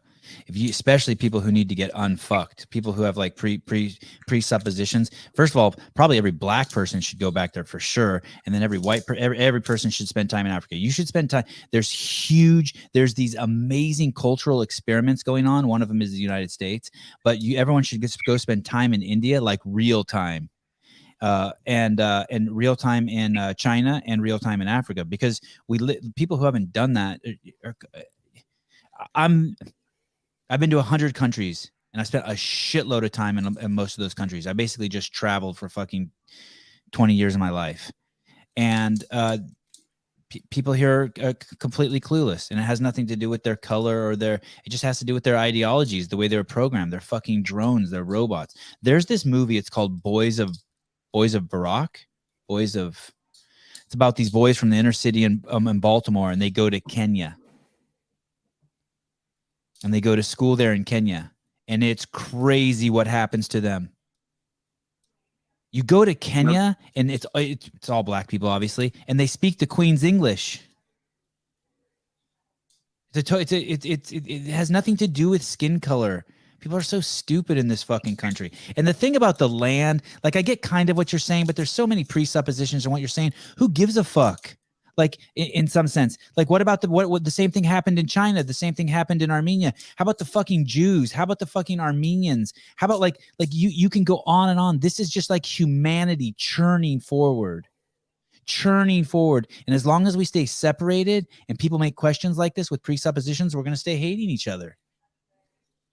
Yeah, that movie. Please, everyone, watch that movie. That movie will answer all your questions, actually. That movie, Mr. Andre, Boys of Baraka. That movie will. Do you have any fun questions? Like, James, are you and your wife trying to have a kid? What's your preferred position with her? Like, do you have anything like that in your hop? No, okay. No. And I have some questions for James, but like, I like what you guys were talking about. Yeah. Oh well, James, I have a question for James. What was your experience? You're in the staff, right? You're a flow master. Yes. What's your experience in the transition with the new guys coming? Did he say what was my experience with the new leadership at CrossFit? Yeah, last time we talked with Sevan, he doesn't. Well, he doesn't. It is my opinion that he doesn't agree with Rosa's thing. He mentioned that Rosa didn't have much knowledge on the dynamics with the flow masters and your role in CrossFit. Do you have any, like, what's your experience been with this new leadership? My experience with new leadership has been, especially from a seminar staff perspective, has been great so far. Yeah, I mean, I'll give a political answer there on that, but yeah, I don't have a bad thing to say about seminar staff, to be honest with you. If they had to do something better, what would you recommend? Do you want me to hang up on him, Hobart? I swear to God. No, that's fine. Better with seminar staff. Sousa's like, we need someone. We need to screen these calls before we call him. Like, quit being a pussy, Sousa. No, Sousa was right. That's why he's the producer of the show. Look at him. Look at Sousa just dying over there. Look at him. This is what the people want to know. Like diehard CrossFitters. Like, my elbow one is fired whenever Glassman did those comments, and I know you like him a lot. And the only reason why I haven't renewed it is, like, for me specifically, like, I don't trust them just because, like, someone came here and said nice things like that. I don't trust that yet. So that's why I'm asking. And like me, I assume there are more people that, like, are waiting for stuff to happen and Yeah. they like renew their L1 No. and stuff like that. No, I get what you're saying. I'll say this on the matter. I think the best parts of seminar staff have always been there. I think the best parts of seminar staff are still there. I've been fortunate enough to watch seminar staff grow from, a small, couple, 20, 30 trainers, now to 200 trainers worldwide. I've seen young trainers come up as interns, translators, now are flow masters. So I still see that growth. I'm 100% biased. I have a huge soft spot for seminar staff. And like I said, I don't see a bad thing about it. I think with respect to whatever, pull up barbelljobs.com. I think with respect to Greg's comments and we hate ourselves and everything, we hate ourselves, and everything that surrounded that. I think people got way too wrapped up in the words of one person and lost sight of all of the good that CrossFit has done so far and will continue to do. And I'd encourage you to take a look at that. And like I said, totally biased. Don't have a bad thing to say about seminar staff. And I think seminar staff has continued to head in the right direction as it's only been able to spread to more corners of the planet. So I don't know. Thank you, Andre, for calling. It was a pleasure talking to you. We have more callers who want to call in. Thank you. You're a gentleman and a scholar. Please donate money to the cause. Goodbye. Oh, wow. Listen, this show is open, honest, integrity, all that shit. But don't call with any hard questions. Thank you. Barbelljobs.com. Come on, guys. Like, keep that shit separate from Kate and James. Have some fucking respect. I think that's a fair question. I'm not afraid. Of course it is. Of course it is. I know you handled it well. I throw temper tantrums and I'm a little baby. When you and Kate aren't home, you know what I mean? I walk around the house naked. I pick my nose. I eat my boogers. I do stuff that I just don't want you guys to have to deal with. You know what I mean? Like I leave the seat. I clean up before you guys come over. Yeah. I leave the seat up. You know what I mean? Like there's old milk in the fridge. Take all the paper towels out of the bathroom trash and throw it in the dumpster. Yes. No, that's okay. I don't mind those questions. He did say that. I don't know, Kate. What do you think? Kate's like, fuck that. No, I think you nailed it. I think the whole point is CrossFit is not one person. And if you decide because of that one thing to miss out on all of the good shit that it can give you, then you fuck your own shit up. What are you doing? If you've got a problem with it, I don't think that little protest of just not doing your L1 again or not doing whatever it is, it's I don't really know what that accomplishes except for you missing out. I agree. Yeah. No, that's what people, when I traveled a lot and through a lot of our presidents, I like traveling because I like hearing everyone outside of the United States, their perspective on our politicians and our presidents. But it's just because I don't like our president or a politician has a bad rap doesn't mean I'm not going to go around and still try and be a good representation of, United States of America. So, hey, you know what else I'm interested in is what is Andre's outcome? What does he want to have happen? You know what I mean? A lot of times people come with complaints, but I don't really, or questions, maybe it wasn't a complaint, but it's the always thing I start with is what do I want the outcome to be? And why am I embarking upon this conversation or this dialogue? And I feel like half the time it's just a complaint to complaint. Well, yeah, maybe, but it's like they say, you can't control your feelings, but you can control you can control your reaction to feelings. He might just be having a feeling of uncertainty, or maybe he is, being a little, officious intermeddler, and he's trying to just stir up some shit. But I don't know. He probably wants what everybody else wants, is some certainty to know that what he's involved in is good and going in the right direction and going to provide some sort of security. I don't know. I would go ahead, Souza. I was just gonna say, James, you're such a good dude. Yes. Your answers and the way you handle that's where I was yourself going. on the show. Oh man, just class act all the way. Yeah, build me up. Play that recording, Sevan. Hit me with it. Just keep building me up right now. I was in the Bronx. Oh, there we go. This girl likes you, James. I was in the Bronx. No. Yes, I was in the Bronx. And I was walking by myself. I was 12 or 13 years old. I had it was cold. I had on one of those Mexican ponchos. They were kind of popular in the 80s. And I was probably 12, 13 years old, and I had a Sony Walkman with the tape in it. I think I was listening to LL Cool J, and I had it was the yellow one, the Sportsman, like looked like it was waterproof one, and it had like the metal, and then it was kind of advanced. It was kind of stuck in your ear like this, sideways. And I'm walking. Yeah, it had like the little. Yes, and this kid walks up to me, and he says, "Hey, that's my Walkman." And he's probably like 50 pounds heavier than me, and probably like 3 inches taller than me, but seemed younger than me. Seemed like maybe he was 10. He says, "That's my Walkman." I go, "No, it's not. I was just walking around by myself." He goes, "Yeah, it is." And I was just visiting there with my mom, New York. I was from California. And we go back and forth. And he goes, "That is my Walkman." And I'm like, "No, it's not." And he goes, and he pulls out this a cardboard cutter. Do you know what a cardboard, like a box cutter? Yeah, box cutter. And he pushes up the blade and he goes, "You better give that to me." And I took a few steps back. I'm like, "What are you talking about?" I'm like, "I've told you 100 times. This Walkman's actually my sister's. What are you doing?" He goes, "You wait here and I'm going to get my brother." I'm like, "Okay." And he goes, "And if you move, I'm going to cut you with this knife." I said, "Okay." So he runs up into this building. It's like the projects, right? He runs into it. It's like a big building, like 20 stories. And as he runs in there, I'm like, "Fuck this." And I run away, right? And I run back. It wasn't until like 10 years later that I was like, "Oh, fuck, this motherfucker was trying to mug me." Took me 10 fucking years to realize that he was just trying to fucking mug me. That was just code for broad daylight mugging. That belongs to me. And you're as naive as I was. You're as naive as I am, James. And you're as good of a dude as I am. So peace and love. I knew that guy was trying to mug you. Okay, I'm cooler than you then. I'm not more naive. I'm cooler than you. You are cooler than me. It's because I don't have any armbands. I'm just over here dressed like Al Borland.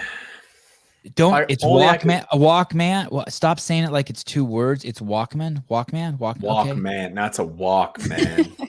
Walkman. All right. Sony Walkman. Oh, that guy looks tough too, doesn't he? That guy. I bet you that guy like does jiu-jitsu or something. Jesus. And his name is Chris Fugate. Bugatti. What you forgot? Fugatti? What you forgot, Chris? And his son looks tough too. They just look tough. Look at him. No smiles in that house. All right, let's go on. His brow isn't furrowed. He looks pretty relaxed. That guy dyes his eyebrows. I almost see I feel like that's like a picture of curiosity. Be the type to eat his boogers. You're definitely the guy who shit his pants. No, that I've shit my pants in public twice. Once when I was 5, and once when I was like 23. That's it. Fuck off. Okay, go on. But I did used to eat my boogers a lot. They taste good. I don't do that anymore. Now I just kind of roll them off on my arm. All right.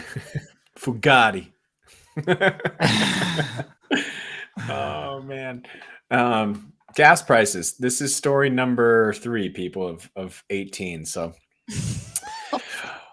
You're joking? Are we really? Oh, jeez. What time is it? How long? I think we need to reduce the number of stories we try to get through. Yeah, I'm gonna. You need to talk less, Kate. Right. I know. I've not said anything, and you guys have been talking for like an hour 18. That's because we've created such a massive. We've basically created a black hole of stupidity. And Kate's like, if I say anything, I'm gonna get sucked into it. Yeah, it's gonna kill me. Okay, I did when I was in primary school, which I don't know what you guys call that in America. We had a like production show, like end of year show, and the part that I played was the black hole. That was my role. That's a great role. Yeah. And then later on in high school, I did another production. The part that I played was the tree. It was James and the Giant Peach, and I was the tree that the peach grew on. They're both phallic, the black hole and the peach. Yeah, tree. right? Yeah, wow. I like it. Wow. Wow. Oh, there it is. There it is. There it is. Craig. James, good. Nice, Craig. I was creative. Serious. Hey, do you want to hear? I want you to hear one thing, and then I'll be quiet and we'll go through like five news stories. Okay. Ready. Okay, just listen. These are the messages. These are the messages. Okay, listen. So I deeply admire and respect Rich Froning, but James Hobart is one of the few CrossFit athletes that I've ever had a crush on. Susan, don't put my face up there. Put Hobart. Either put her her like What's the music working she's out, listening to in the background? or Hobart's face, we can see him turn red. Jesus, no one. Yeah, no Clayton, one's- we're going to get to that eventually. We're going to talk about the emergency oil supply maybe at some point. I'm not done. Please don't interrupt. I couldn't even like look him in the eyes when I met him. I was just like, oh my goodness, am I turning red? I think she's thinking of like Street Horner or something. And then this. I don't know if you're into threesomes, Hobart, but here we go. But Dave Castro's still daddy though. I didn't want to. I had to wait a little while before. All righty. Wow. Let's How do you let's guys hit this. feel about Daddy? I think it's great. No one can talk. Everyone's Oh, speechless. geez. Okay. What do you mean? How do we feel about Daddy? We have an article. Like we the have term. Oh, I don't know. It seems like it's some wires got crossed. I don't know. I feel like you have some thoughts on it. So No, I'm Yeah. just curious to know. I'm always curious to know like the male's perspective on it. It's something that like I'm not really into. Like it's not something that I fully understand. like if Cassandra's like, come here, daddy. Yeah. Yeah, I don't know. I think there are other things I'd rather be called. Mm. Come here. Sevan, would it be confusing if your wife was like, "Hey, Daddy"? And at the same time, your kids are like, daddy. Yeah, the inflection really is everything. If she's like, if her voice got all high and like she regressed like, 40 years and she said, I mean, my wife doesn't call me daddy. What does my wife call me? I'm trying to I don't even know if she uses Pet my names? name. Yeah. Like, Who's your flow master? Says Todd. Oh, that's better. That I would like that. I would like that. Do you call dudes daddy, Kate? no, I'm not really into it. Yeah. Not really. Like, I'm not into it. Yeah, it's she calls you Josh Bridges.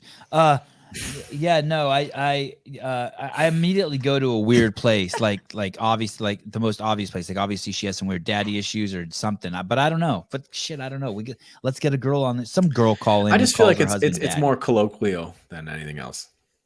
Give it to me, Big Daddy. I mean, I guess if I was dating, if I was like 70 and this chick was like 27, she could call me daddy, I guess. I mean, at that point, You'd be okay with that. You'd be okay. Yeah, I guess. Yeah. Susan, put up Colin's recent comment, please. Oh, geez. Why? Hey, that's she's a nice lady. You keep Simon, your what did you think about liver-spotted the tape? hands I'm off not her. into me. Say that again. No, it's a Step Brothers quote. I'm not into Misha Tate. The only fight I cared about on that card was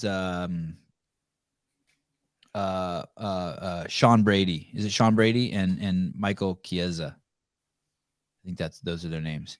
All right, let's go on the news. Enough of this. Let's jam through. Let's get through 12 stories right now. Let's do 5. All right. Okay, 5. One that's getting a lot of attention is the possibility that gas prices. Biden administration will release. I don't even remember if we even talked about this yet. We've been off the topic for the last 90 I think minutes. you've said the headline a few times. Okay. But we have All not right. talked about it. It's been in the comments. Release crude oil from country's emergency stockpile or the Strategic Petroleum Reserve. But after rising to more than $86 in October, oil prices have dropped to less than $80 a barrel. What is the Strategic Petroleum Reserve, or SPR? This SPR was established after the oil crisis of the 1970s, when Sevan was in his early 30s. The oil is stored in the underground salt caverns in Texas and Louisiana. The caverns currently hold more than 600 million barrels of oil. That's slightly less than 1 month's worth of oil at current U.S. consumption levels. Too bad we're not energy independent. Congress has already ordered the release of tens of millions of barrels over the next few years for non-emergency reasons. I didn't investigate that further. I should. That's because a one-time release doesn't really shift the underlying supply and demand dynamics that drive oil prices. Coordinating a release with other countries could give The Strategic Petroleum Reserve release more punch. The White House has been asking other major oil consumers who have their own petroleum reserves to release oil from their stockpiles in a single coordinated action. But even a coordinated release might only have a temporary impact. In June 2011, the announcement of an SPR release coordinated through the International Energy Agency to respond to a crisis in Libya pushed prices down 6%. But 2 weeks later, this is back in 2011, mind you, but 2 weeks later, prices were right back where they had been.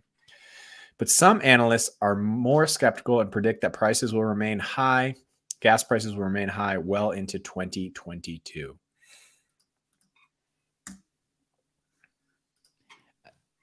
Imagine how short-sighted it is to think that we have a 1 month supply for gasoline and that it would have any impact on anything besides psychological. I mean, but anyone who can think and contextualize things and put things into relativity, it's depressing. It's fucking depressing. Do you know that there just a couple of years ago, gas was below $0 a barrel? Did you know that? Yeah. Below. Think about that, people. It was. They couldn't. They had so much. We had so much fucking gasoline that it was below $0 a barrel, and now it's at $80 a barrel. It's $5.50 a gallon at my gas station, Santa Cruz, California. This whole fucking thing is bizarre. We know what's going on, right? And I'm totally open to someone unfucking me, but we know what's going on, right? We just printed trillions of dollars, and so no one wants to work. That's what's going on, right? Nobody wants to work. Like no one, like everyone was getting $1,800 every two. Like no one wants to go back to work. But what's that thing where if you do something for 90 days, it sticks? I mean, the Pete's Coffee down from my house is offering $20 an hour for jobs. Damn, sign me up. Get Pete's Coffee to sponsor this. It's just so amazing. It's my mom went to the, I probably should not tell this story. My mom went to the paint store and she said that she couldn't find her paint. Or sorry, she went to the paint store and they didn't have paint for her the paint she wanted. So she went to another paint store and she went to another paint store. She had to go to 4 paint stores and she finally found the paint she wanted, and some other lady was buying the last gallon, and at one paint store it was $70 and at another paint store it was $50, and she's buying. She texted me, tell me not to tell the story. No. And she goes, "Hey, they're having a shortage of paint at these stores." So I just really gently say, "Why do you think that is, Mom?" And I forget what she said. But I don't know. They just have a supply issue, or it was something. But I just want to be like, dude, you know why. You see how a player wanted to fuck up LeBron, Sevan? I heard something happen with LeBron today. Is that in the news, James?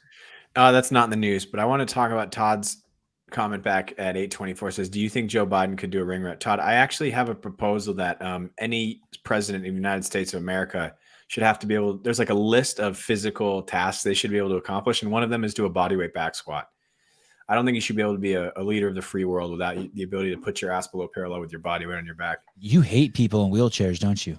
You've just if you're somebody, nobody in this country who's in a wheelchair can fucking be president. You got to do a bodyweight bench press. Oh, all right. Never mind. Or I would go with strict pull up. Yeah, like with the chair. Yeah, I mean, I just saw a chick do that. Animal. There's a girl called Ellen that I follow. She's in a wheelchair and she just fucking crushes CrossFit. She's doing strict pull-ups with her chair strapped to her. Yeah, the adaptive athletes are monsters. Like they crush it. They crush it.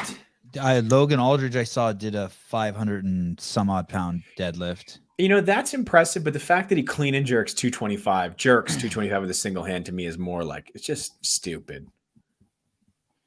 Magic trick. If I'm his parents, I tell him to stop. That's what I think.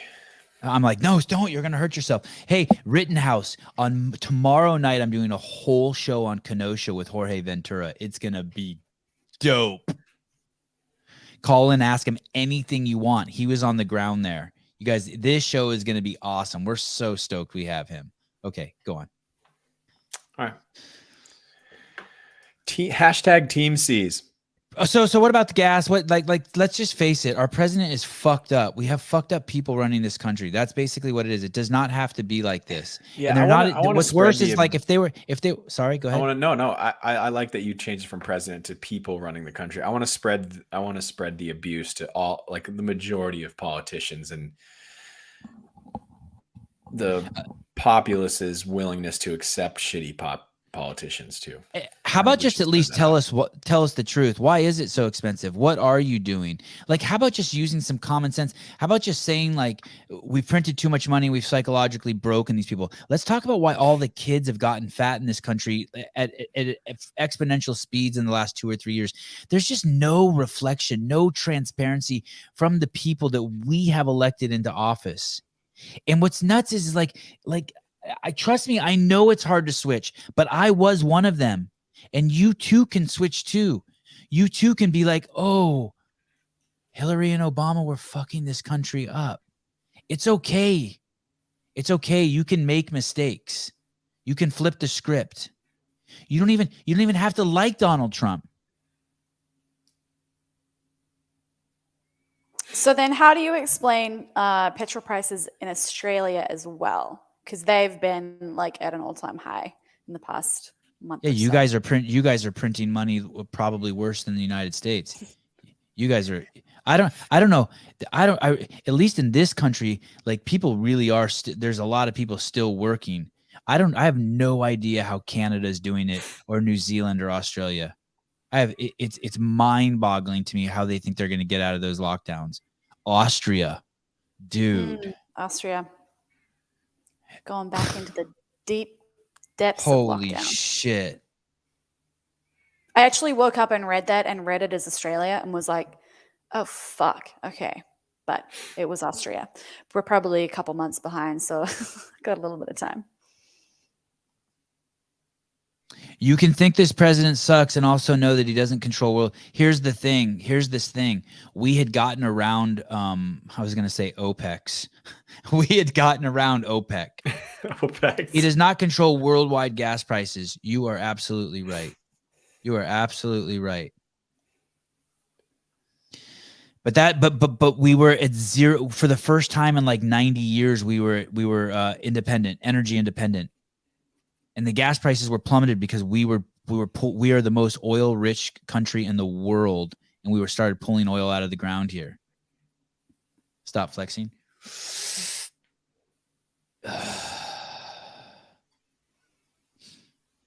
Okay.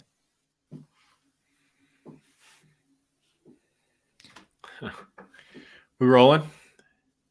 Believe it or not, China controls it. I don't know. Do they control it? Here we go. Oh, yeah. Team C's. Popular YouTube creators Mr. Beast and Mark Rober are back with another hype-tastic, eco-friendly charity collab. The duo on Friday launched hashtag Team C's, a crowdfunding campaign to raise $30 million to remove 30 million pounds of plastic and trash from the world's oceans, rivers, and beaches. I think this was older than last Friday, but anyway.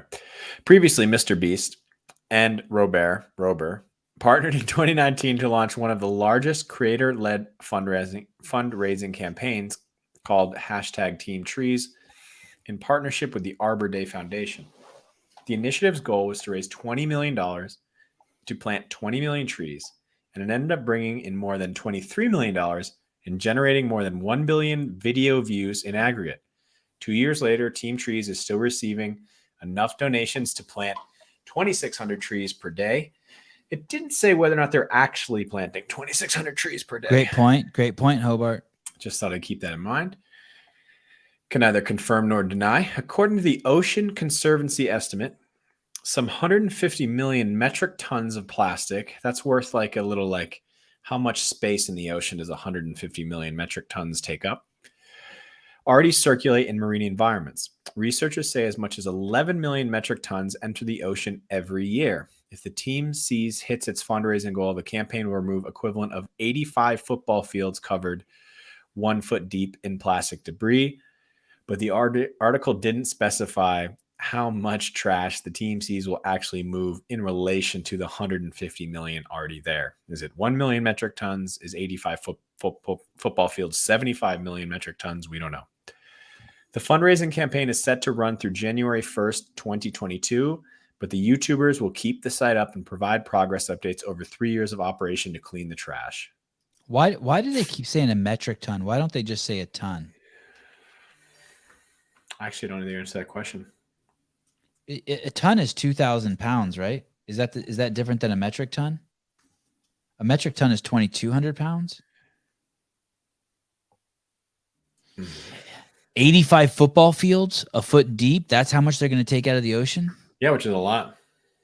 But the question is it a lot compared to the, is 150 million metric tons of plastic, is that like 200,000 football fields? And not to say that, hey, good to take some trash out, but.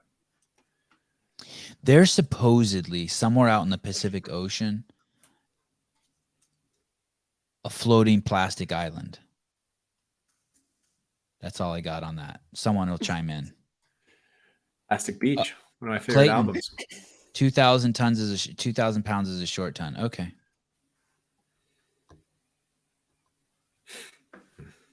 All right. Sevan can't get 2 million total views. Are we approaching 2 million total views? Let me just see that. Fuck off. Let me see what's going on with the channel.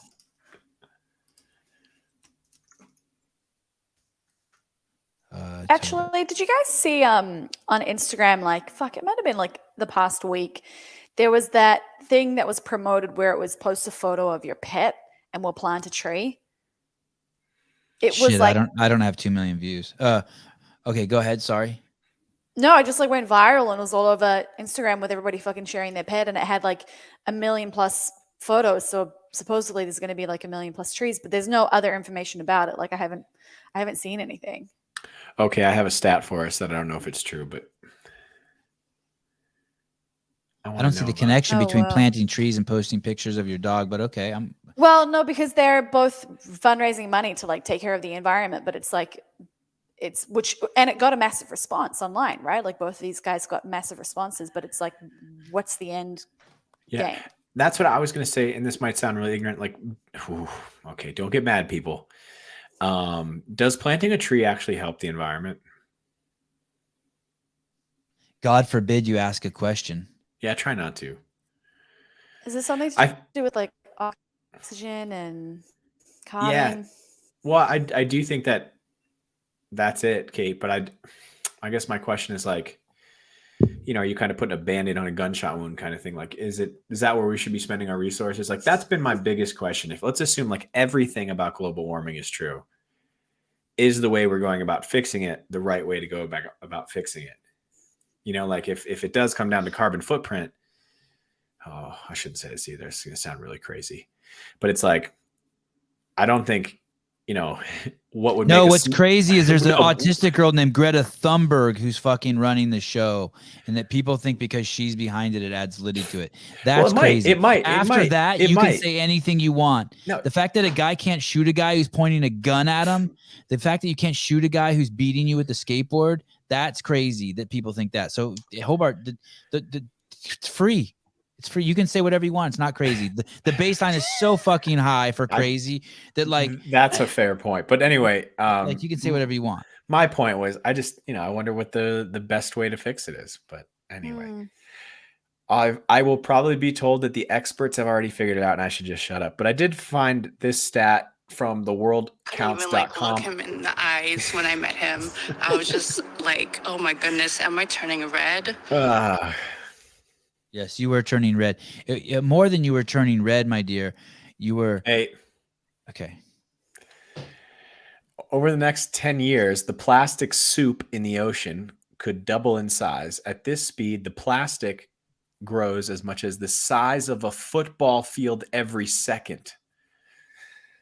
So. Oh, so they're going to remove 85 seconds of that. Oh, shit. What does that mean when you turn red? I just looked that up on Google. Emotional triggers, extreme emotions can trigger, and it's like you're blushing. What's crazy is it's a woman laying down and she appears to be topless. It's the first thing that pops up on Google, and she's laying down in the grass. It's the first thing that pops up on your Google. Emotional triggers, extreme conditions can trigger redness in the face or red face. For example, if you become deeply embarrassed or anxious, your face or neck may appear splotchy, experiencing feelings of extreme anger, stress, sadness. Oh shit, maybe you pissed her off. She didn't She's sound attracted pissed to off. That would be a good twist, right? If she was just enraged at my face. I couldn't even look him in the eye. What you cut out of that clip is the fact that she proceeded to vomit profusely after she met me. Oh, it's so good. Anyway, so she was blushing. Maybe what causes blushing? That's what I need to do, because like nervous, excited. I know I wanted you to. blush when you have a crush on someone. What causes blushing? Oh, what else Blood turns flow. red? Hey, what else turned red? Did you type in what causes blushing? Now I did just now. The pictures that came up for me are so. I wrote what causes blushing. The pictures that came up for me are so different. Yeah, those are different than mine too. Yeah, I got the young lady on the right with the curly hair, but my other two are different. Me too. Wow. And I only got 12 million results. You got 54 million. I got 8,470,000. Huh. How to stop blushing? Why do you want to stop blushing? Those are the types of things you just have to go with, by the way. If you're blushing, just go with it. Just accept it. So many people want to fight against like what they're feeling or thinking, or you have to accept it if you want it to go away. It's one of those things where it's not a problem until someone says how to stop blushing, though, right? It's like racism doesn't exist until someone's saying you're racist. Right.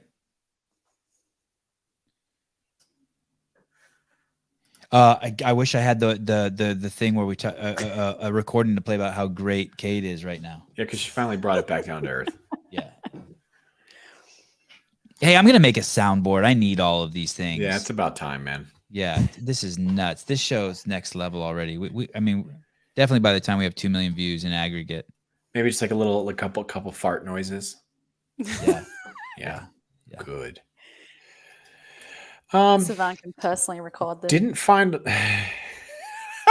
No, James says if he eats canola oil, he just farts on command. You got to stay away from manufactured oils, people. Forget the liver diet. Forget the keto diet. Whatever. Just stay away from. Do you know what? manufactured It's so food. true. It's like, let's talk about fucking planting more trees to like take care of our carbon footprint. Same thing with diets. People are like, oh, I should eat some liver, and meanwhile they fucking chow down on like bread and candy, and you're like, guys, there's some bigger problems for you to tackle right now. Have a fucking broccoli. Yeah, no, that's exactly my point. That's a perfect analogy, Kate. Yeah, the trees thing, does it really work? I don't know. But stop eating. What the fuck is this? Are you still looking at blushing, Sevan? No, I'm looking at.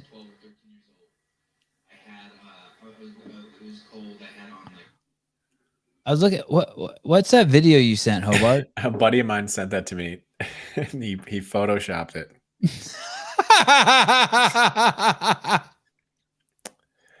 I just thought this was another nice story. It was supposed to be a little interlude. We're gonna go through some CrossFit news. It was really just the pictures. They didn't have too much to the substance of the written content, but WHC CrossFit and the Phoenix Foundation, which is a nonprofit that supports recovering substance abuse addicts, WH CrossFit in Craig, Colorado. Community members, including those who are in recovery and allies, work out Saturday morning, November 13th at WHC CrossFit as part of the gym's first Phoenix event. The Phoenix, as I said, is a sober, active community that operates across the country. All you need is 48 hours of sobriety to go in, get a workout on. So I just thought that was cool. There were some cool pictures in there. Hey, just close the survey. Scroll down. No, go back up. You're really blowing this, Souza. Good Lord, slow down your tracking speed, man. All right, they're almost there. Skip survey. Bang. Just some nice pictures. People working out, building community, taking care of each other, making lives better through fitness. Just a little feel good. Nice there for us in the middle of the show. How many times have you brought up the Phoenix? A lot, man. I'm a big fan, obviously. How many times have you brought up COVID? Let's move on. I'm not sensitive about it or anything. Winner. You win.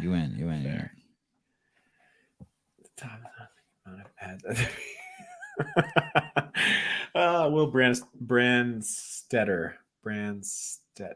Good comment.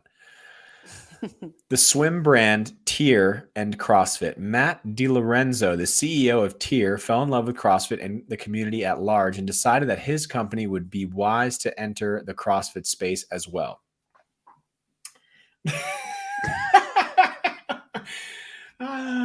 I wish I could grow a mustache like that. That's like if all the head on your head was gone and stuck on your stash. I would love that. I can't believe listeners do stuff like this so fast.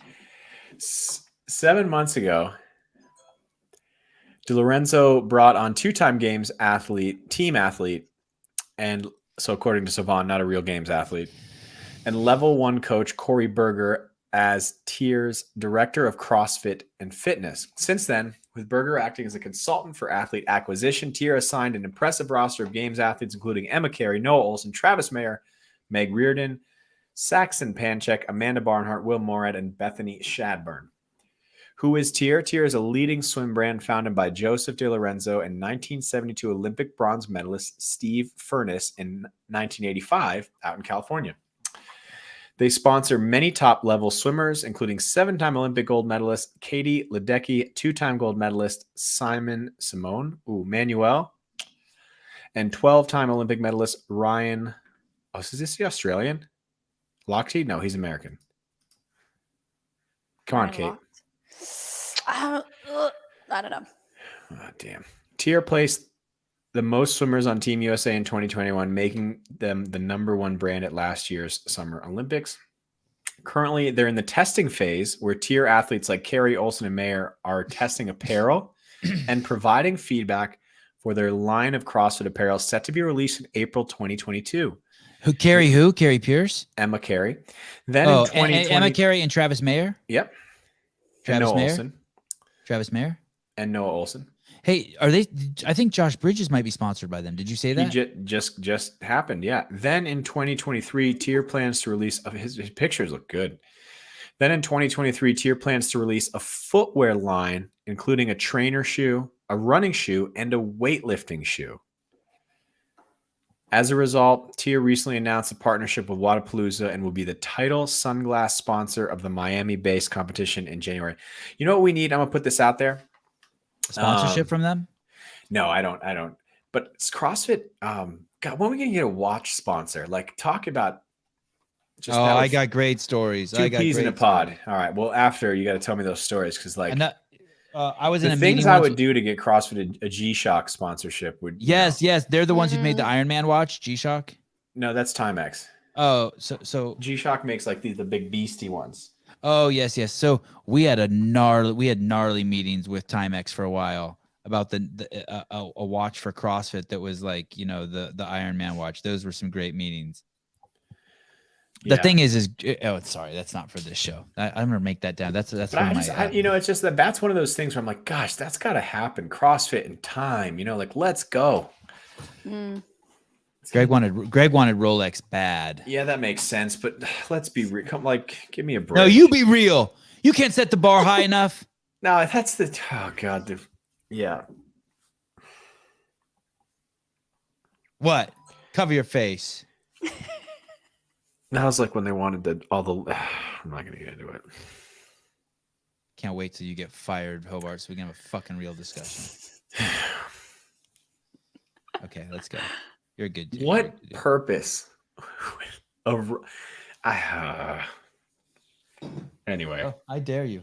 Hey, so I thought the Tier thing was cool. Yeah, I think Bridges just posted that he is working with them as well. The picture. What does this mean? What does Bridges posted he's going to be doing a competition soon? Does he know I'm going to ask him about that on Tuesday on our podcast? He's not doing a competition. He ain't doing shit. He drinks coffee and just fucking. But he's looking good in those Tier sunglasses. I saw him. He's back squatting again, getting back in the ice bath. Jacob Hebber knocked fucking Josh Bridges back 100,000 followers. He ain't shit no more. Whoa, that's not true. I know. I just want Josh to get Josh fired up. He's not going to listen to this, man. We get him fired up. That's Oh, gonna someone will tell him. One of these dipshits will tell him. Fucking within I called fucking Danielle Brandon Garnish. 1 hour 48 in. Josh, you got to listen to this. Yeah. I called Danielle Brandon Garnish on one of my shows, and within fucking minutes, she's texting me like, "Hey, asshole, I thought we were friends." Like, listen, you fuck nuts. Why are you listening if you're gonna dime me out? Yeah, he's Look at that guy. Ooh, Yeah. What a snack. That he is. Is that something, Kate? Would you be like, ooh, daddy? What if He's I too say little that? for- Nobody's shorter than What if- me. Yeah, Kate's got issues. Yeah, Kate. Yeah, he's too little for Kate. Hey, Kate, have you? Kate just hangs up the call right there. Kate, have you ever been with a dude who's like No. 150 pounds, 140 pounds? Have you ever carried? You know how like there's this position where the dude's carrying the chick while they're having sex. Have you ever carried a dude? No, I have not.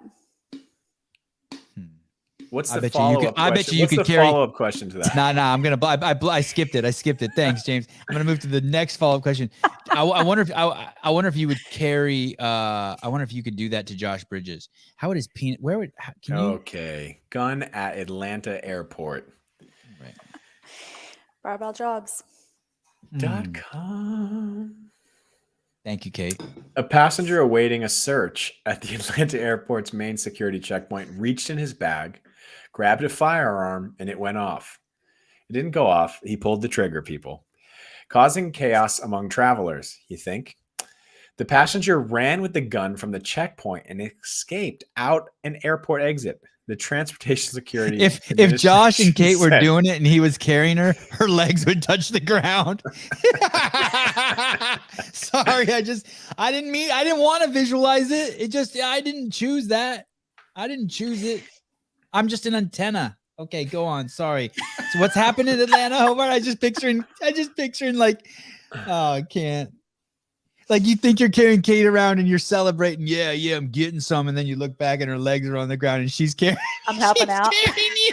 And she's like reaching over your head to like get something out of the fridge or something like that. She's like, I don't know.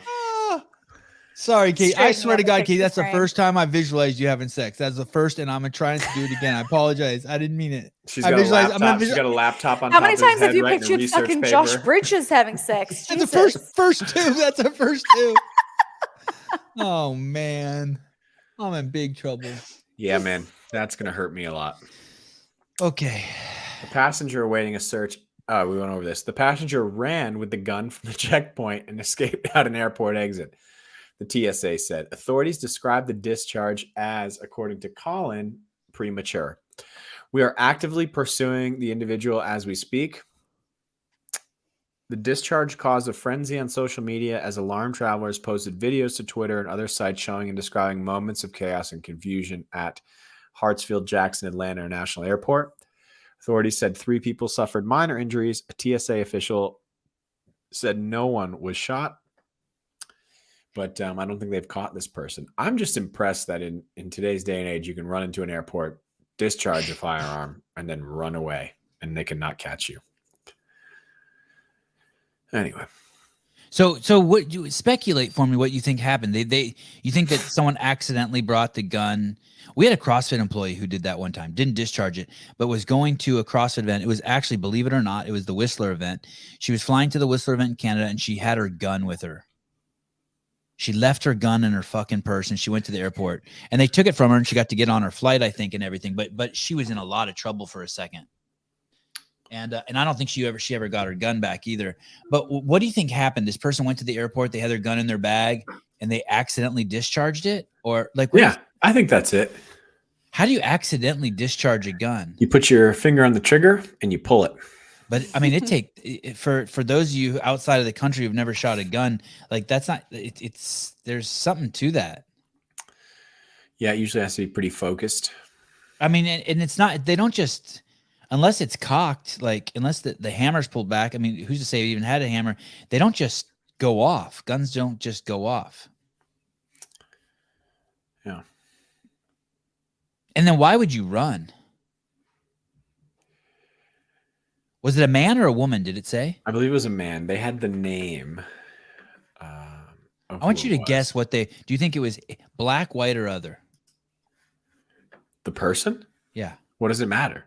It doesn't. Just like who brings a gun to the airport? Like just be completely. Police said later they had issued a warrant of arrest of the passenger, 42-year-old Kenny Wells, who they white identified, guy, who they identified as a convicted felon.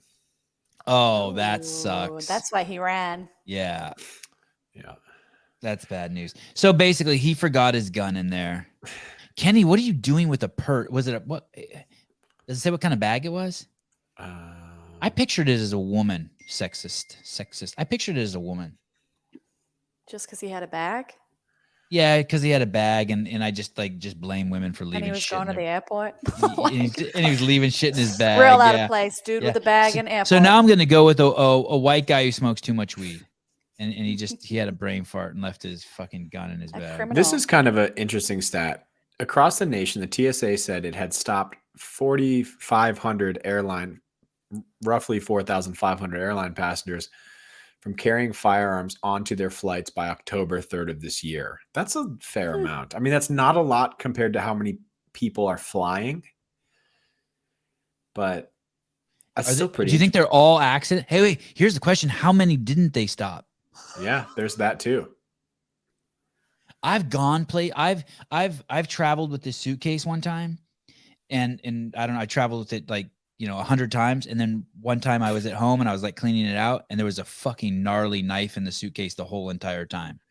Actually, that's less than I thought. The estimated number of scheduled passengers boarded by the global airline industry amounted to just over 2.2 billion. So 4,500 is a minuscule amount. Minuscule. Like not even worth mentioning almost. Yeah.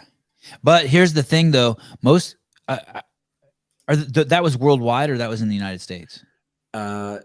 Global airline industry. Yeah, because I think most countries not have guns? So that's also just in the United States. But then again, probably most of the flights are in and out of the United States. Yeah. Good stuff. Good sleuthing, Hobart. Good sleuthing. All right. I might pee 3 times this show. Lots of weed. At a time when legalized marijuana sales are rising nationally, state police in Oregon last week seized 500,000 pounds of illegal marijuana in a bust outside Medford, Oregon, that they estimated had a street value of $500 million. I wonder, does street value mean being sold illegally or legally? I don't know. Under Oregon state law, adults 21 and over may use cannabis within specified limits, but it is illegal to manufacture marijuana without a license. Oregon legalized. You'd think it would be illegal if they've like busted it, right? Yeah, I think it. Yeah, I think you're right. I think it's illegal. Maybe that's how they'd value it. I'm curious to know what is the over-the-counter value of 500,000 pounds of marijuana.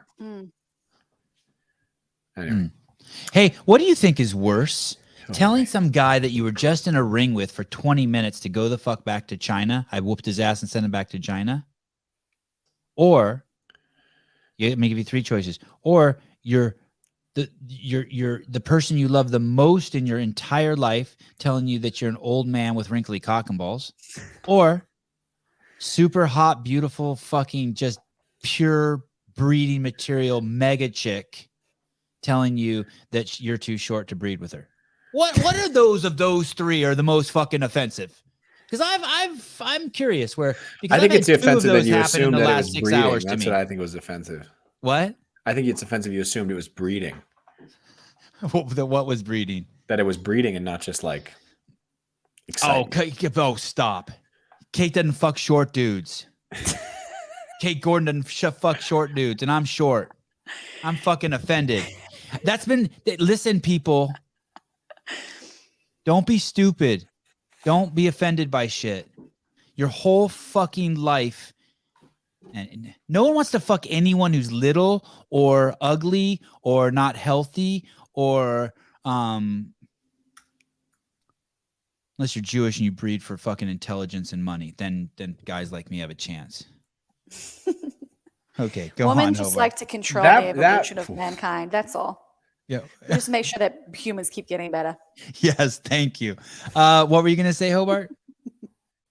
About my Jew comment? Yeah. That was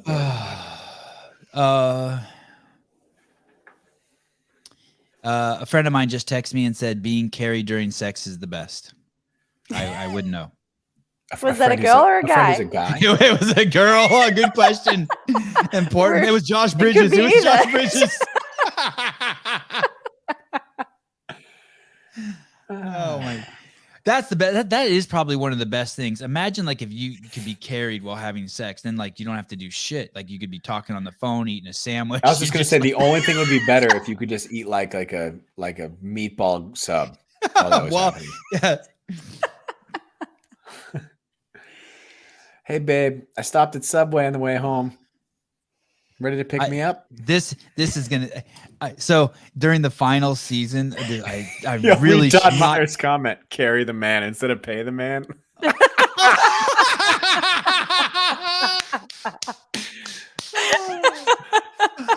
Well done, Susan's Todd. dying. Look at Susan's coming on his. Wow. Carry the man. Comment of the podcast. Can we please Shit. make that T-shirt? Oh, The my Sevan show. goodness. The I carry want the a man t-shirt. shirts. Carry the man. And so this would be. Kate, I want to this get you. would- I'm going to get you one for Christmas. This would be carry him instead of pay him. Yeah. Carry him. Oh man. Carry daddy. So much for Oh. my show on Tuesday. Ay.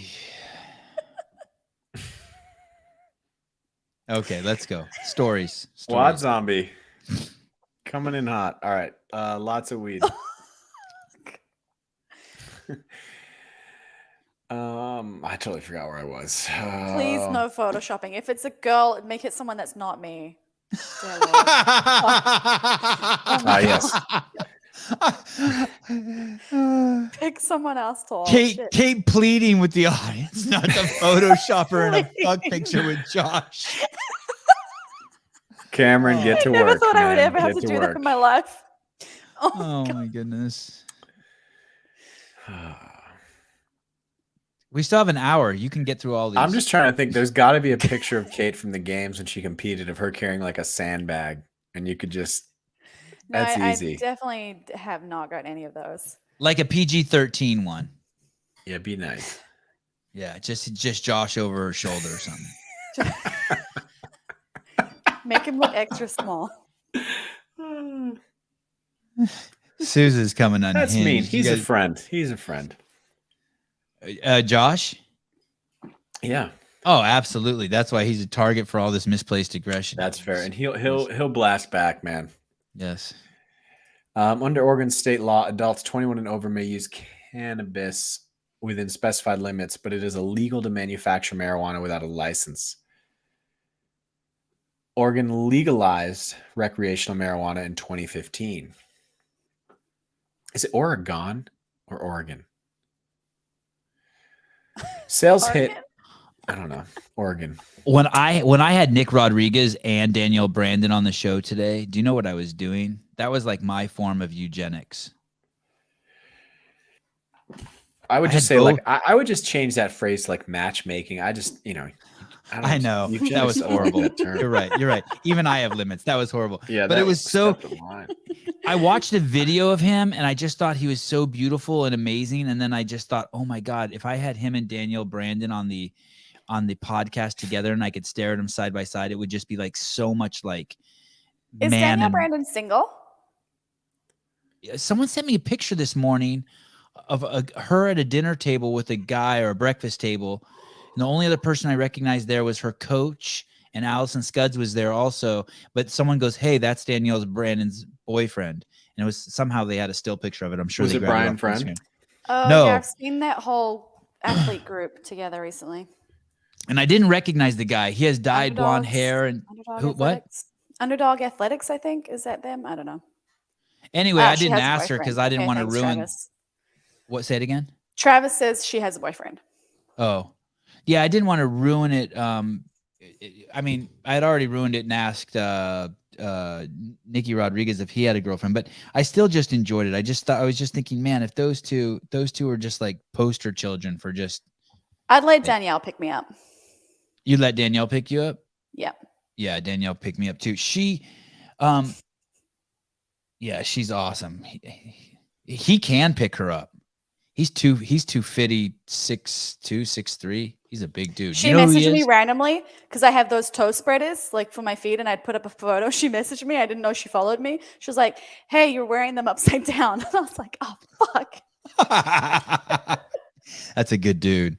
See, Kate good doesn't dude. know everything. Yeah, I fucked that up.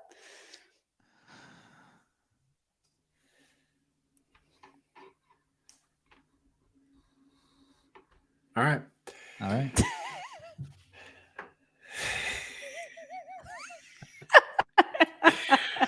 Kate wasn't saying the same thing you think she was saying, Sevan. What? No, she said carry her, like carry around the room and fuck her. That's what she was saying.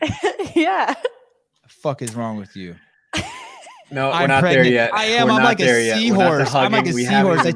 We haven't even finished the weed story. Sales hit $20 billion in 2020, are on pace to top $26 billion this year, and are projected to leapfrog to $45.9 billion. That's a lot of weed in 2025, according to data from Marijuana Business Daily. I didn't know that was a thing. That's great. That was shared at the MJ BizCon, the industry's annual trade show. The nearly $46 billion in sales would make the cannabis industry larger than the craft beer industry. Cool. Wow. Where do we invest? You just whatever you said just triggered me, and I'm looking at my Bitcoin numbers now. It's gone back down. If you want to buy some now. You got to start looking at NFTs and Web 3.0, Sevan. That's where you got to go. I bought a bunch of crypto.com coin, and it's skyrocketing right now. I'm so excited. So I started following some NFT Instagram pages. It was a bad idea, and I'm getting so many fucking scam messages. Oh, that's a trip. Some of that like digital artwork is selling for so much money. It's wild. The metaverse, man, it is coming. The metaverse. We got a story on that. I can't wait till we're doing this show in virtual reality, and I can see you guys just right in my office with some cool artwork on the wall. We can, yeah. What a trip. 2 stories I'm going to talk about, not on this show, but on the show on Tuesday with Josh Bridges, is I want to tell you a story about some guy who was scammed thinking he was going to buy Matt Fraser's like Xbox. Yeah. Do you know about that? You talked about it last time. Oh, I did? Yeah. Last news. All right. And the second story is Josh started telling me a story about how he almost got in a fight at a kid's sporting event, and I told him to save it for the podcast. That's going to be a great story on Tuesday. Okay, sorry. Hugging animals. Okay, let's go. Yeah, this is good. Kate's going to go pee. That's good because I'm going next. Emma Bryce on Live Science said animals hug for comfort, reassurance, and warmth. She says a bonobo, which is a monkey primate, in distress will reach out its arms for another bonobo and sort of ask for help. And hugs are not just the province of primates. Horses groom each other. It lowers their heart rate, as do prairie voles. Dolphins apparently console one another with flipper rubs. In the holiday season just ahead, many of us feel a need for hugs after so many months of separation. But even if you're fully vaccinated and boosted, please, for the love of Mama Stamberg's cranberry relish, don't hug a bonobo. Does it really say that? Yep. Oh, geez, dude. Why? I don't know. Guys, I am no doctor, but hug whoever and whatever the fuck you want.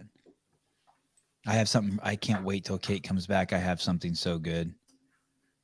God, our listeners are so amazing. Should I skip to animals flirt, or can I go to the bathroom too and wait for Kate to come back? Yeah, you can go. You can go. All right, lay it on him. Watch this. Oh, look, there's Matt Souza. He's like backup Souza. Oh, look, back in action. When there's no one left, here I am.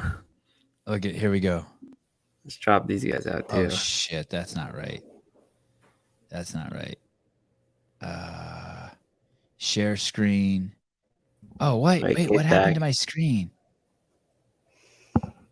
Oh no. What are you doing? that picture that someone sent us. Oh my gosh. I'm working on making it full size on my screen. I don't know what. Are you gonna show it? Yeah. Here we go. Oh man. Stop camera. Oh no. Okay. Share screen. And then I go here and I hit that. And then I go to full screen. Oh, That's how do I so keep great. losing it? Oh, you had it. That's Oh my awesome. gosh. Carry him. Carry the man. There should be like some movement that's like, I mean, the feminists should get right behind this. Carry him.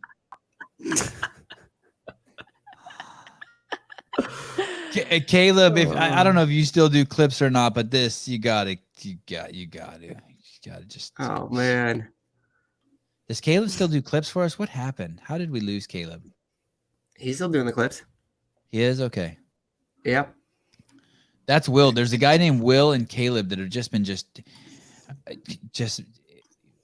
They're absolutely pumping crushing this it. podcast. Yeah, I almost think we're a team of Yeah. 4 now. It's awesome. Yeah. Shout out to It Will. is- Shout out to Caleb. You guys are absolutely doing It fantastic. is so awesome. Hey, so we had Danielle Brandon on the show, I don't know, a while ago, and then we had her on again. And then I think she missed 2 shows. Basically, she no-showed for 2 shows. And then today we told her to come on, like we were going to have her back on again. We asked her if she'd come back on like after Thanksgiving or sometime, but then we somehow screwed up the calendar and we needed her to come on today. And I wanted her to come on at the same time this guy, Nikki Rodriguez, was coming on so I could see the both of them like side by side, like curating just beautiful humans. And she actually came on last minute, which was awesome.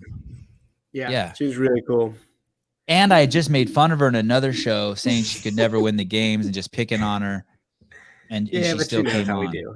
She knows. Yeah. I mean, I was laughing when she shared that post of you telling her that her shirt was too big and it will blow up in her comments. And then she just like screenshotted it and put it in her story. I was like, fuck yes. Yeah, she's awesome. She's a good dude. She's not a sensitivo. Oh, James Hobart. Look, James gets into a chair like he doesn't have legs. Like he backs into it like he pulled himself off a wheelchair and like dropped his ass in a chair. It's because this chair is really tall, man. Oh. And how do you know what it's like for somebody to get into a chair without legs? Hey, dude, I worked for CrossFit for 15 years. I study human movement like no other. You think? No.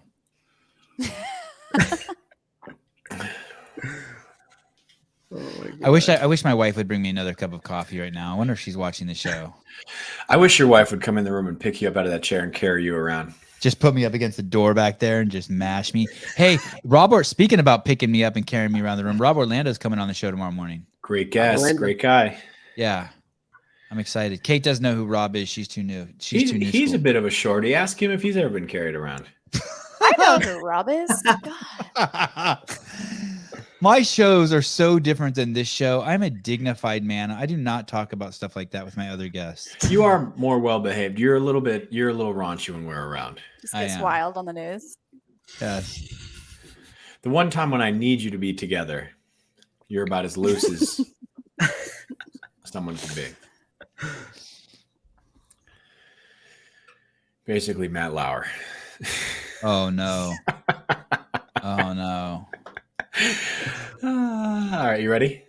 That guy. I think that guy might. If the stories are true, and who knows what's true these days, but that guy's not a very nice man.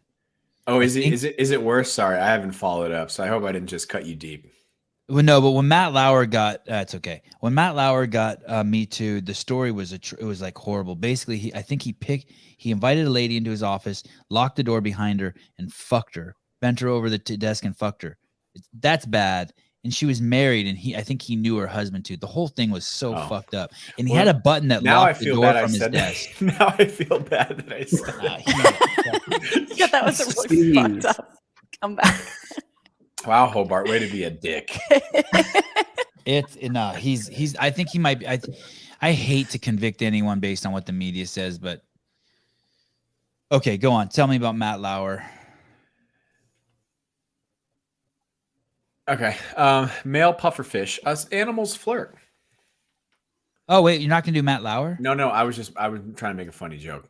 Oh, okay. Oh, Male but he's in the news, right? He's in the news. Not this news. Oh, because I just saw him in the news somewhere. Okay. Doesn't sound like things are going well for him. No. That button thing is crazy. All right. Male pufferfish work nonstop for a week to construct incredible crop circle art to attract the attention of passing females. Smitten female pufferfish will lay their eggs in the middle of the crop circle art they fancy as a way to reciprocate their feelings. Then the deal is sealed when the males fertilize her eggs externally.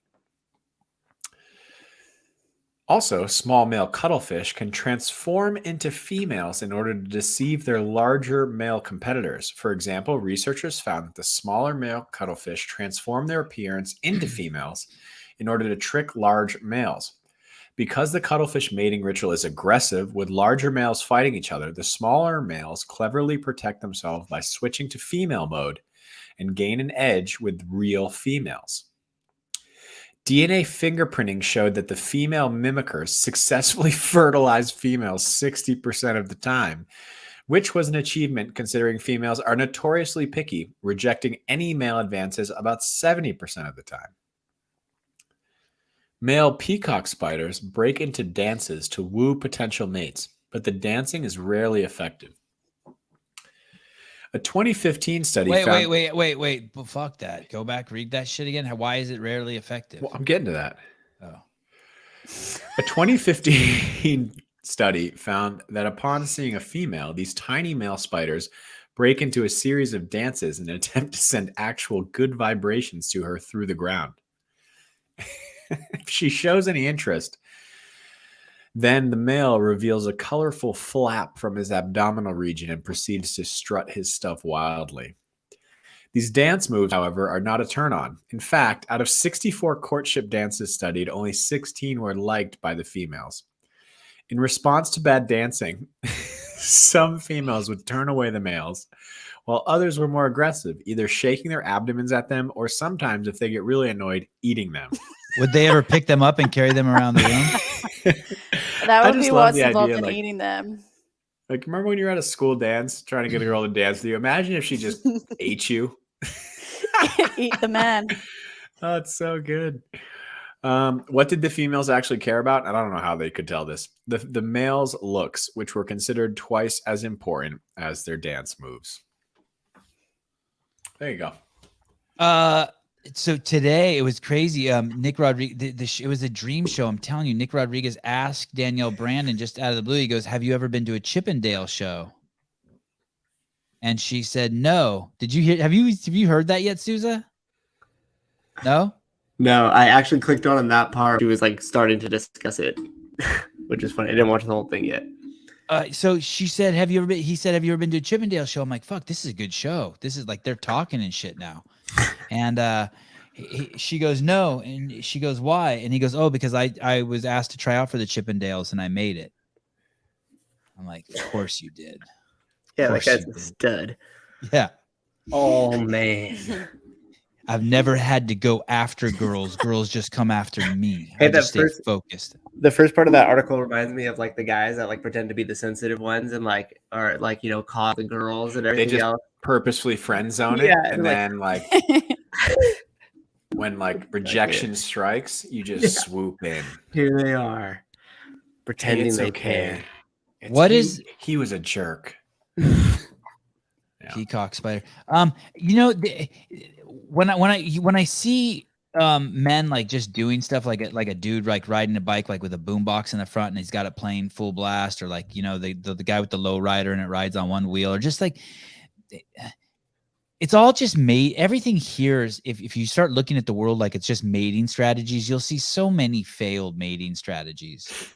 Like there are so many, like dudes will do anything, but there's so many that are just, yeah. What are some of your failed mating strategies? No, thank you. No, thank you. No, thank you. Fuck off. Thanks though, Hobart. Appreciate you. You're a good dude. Next story, please. This isn't really a story. I just wanted everyone to know that I went on, today is Sunday. I don't know how Black Friday rolls in the rest of the world. Probably not that big of a deal. But Black Friday sales, they were the majority of the latest tech stories on Google News. Like the first 20 stories just had to do with Black Friday sales. So I was just I shouldn't be surprised at that, but I was. Nonetheless, just top to bottom Black Friday stories. Anyway, moving on. Is that racist? Nope. Okay. Because I think it's an You know what they accounting call it, term. Black Friday, right? Yeah, that's right. Yeah. An It's because as they accounting make the push to term. the holidays, all the books turn from red to black, from negative. I believe to that's positive. it. Don't quote me on that. All right. This is that the peacock spider? Yeah. It's the size of a grain of rice. Oh, I know those spiders.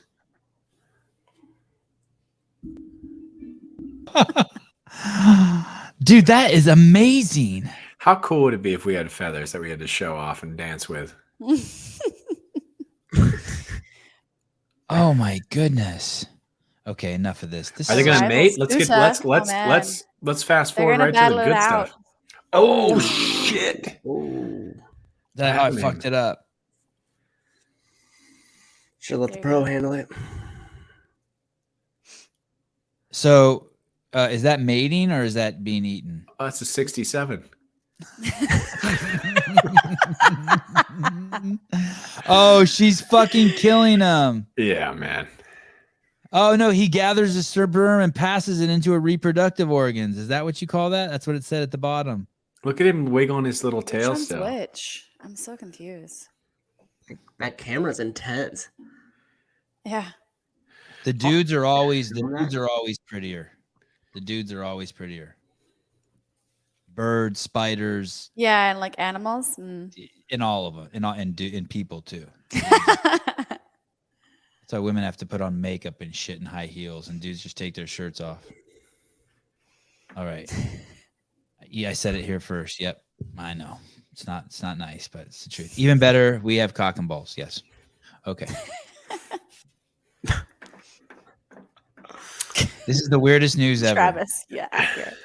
Yeah. There's too much serious stuff going on in the world right now, Travis. Had to fluff it up a little bit. That was a good fluff piece too. Thank you. Solid. Okay. Proceed. The Web 3.0. This takes a deep dive. But anyway, in this new era, navigating the web no longer means logging into the likes of Facebook, Google, or Twitter.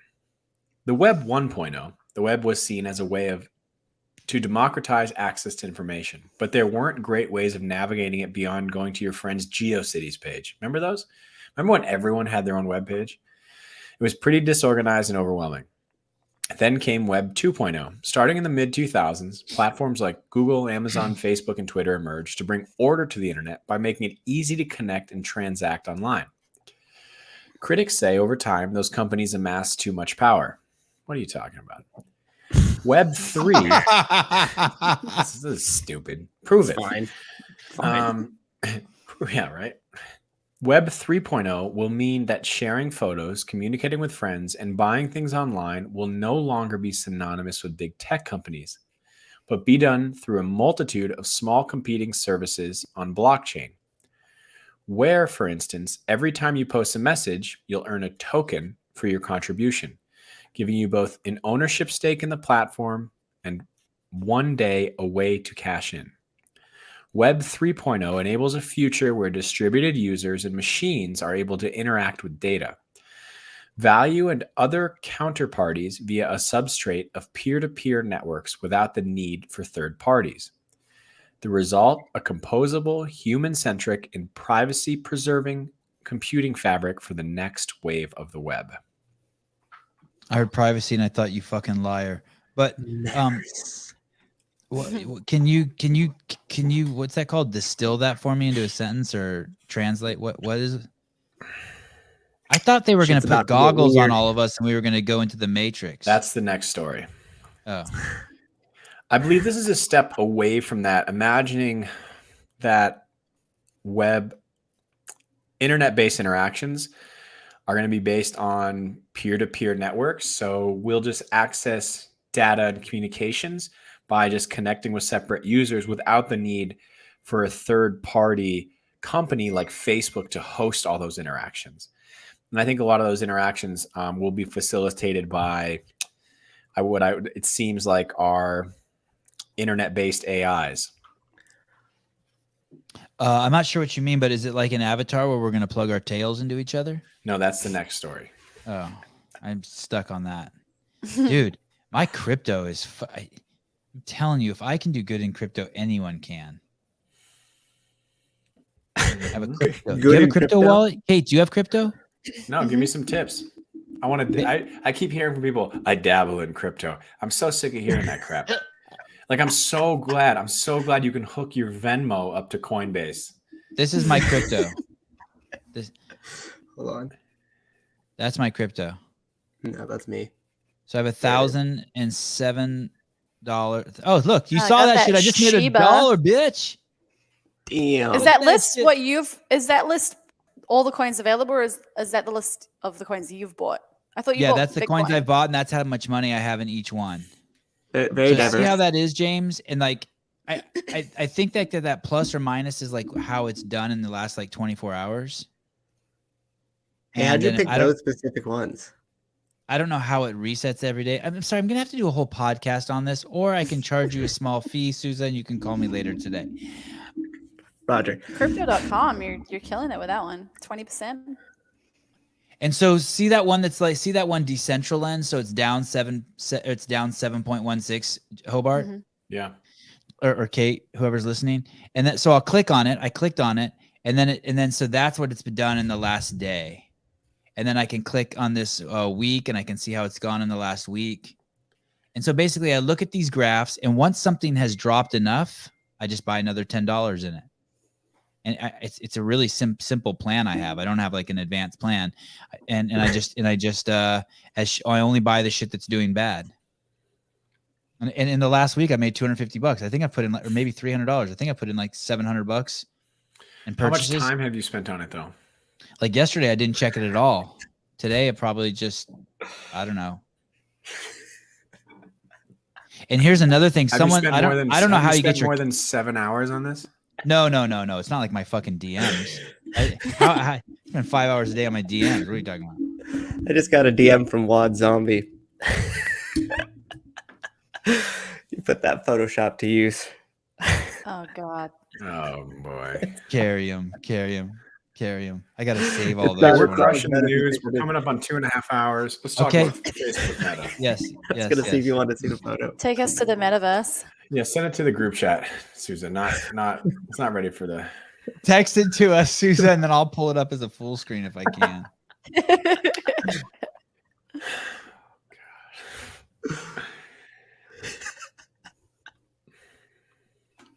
If it's a picture. Okay, there we go. Facebook has rebranded itself as Meta in an attempt to own the metaverse, a concept for a 3D version of the internet that a number of companies are working on. Lots of gaming companies too.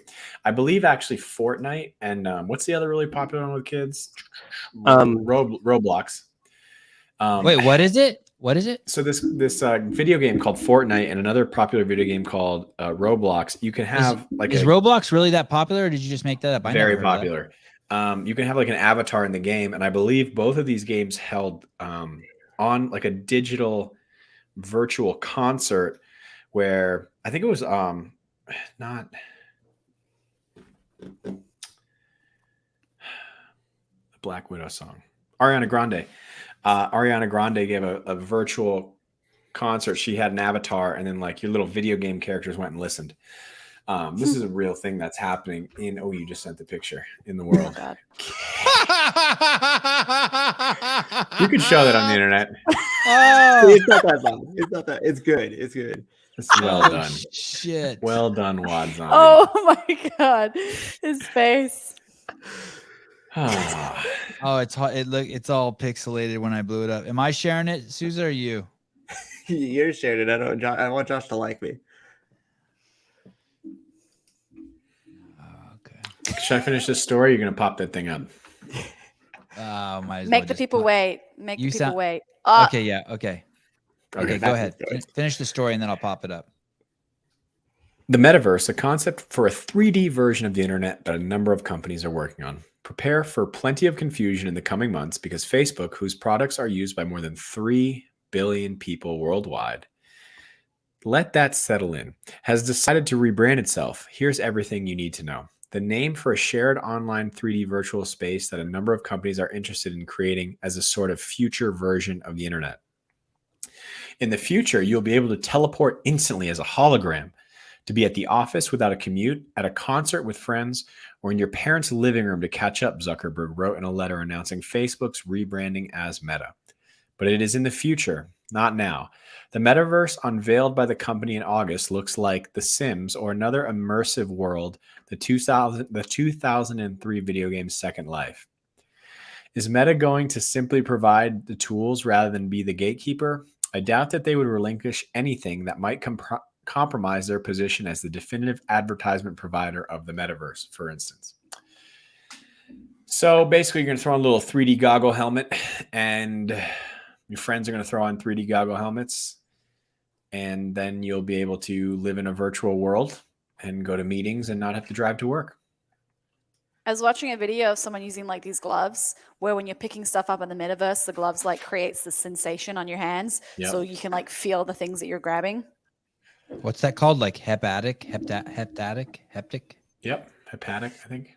Hey, that's fucking nuts for anyone to buy into that whole Facebook thing to do that, because all they're gonna do is like, just imagine the control they have with us out here. Imagine the control they're gonna have of us in there. How devastating though is it if other people could see the other people in your little hologram world could see the advertisements you get? So it's like you're in a business meeting and an advertisement pops up offside and it's like, James, do you need more diarrhea medicine? Oh, sorry guys, excuse me. I had Dr. Courtney Hunt on a couple days ago, and she basically was talking about what's going to happen when we go to quantum computing. And quantum computing is basically when computers can basically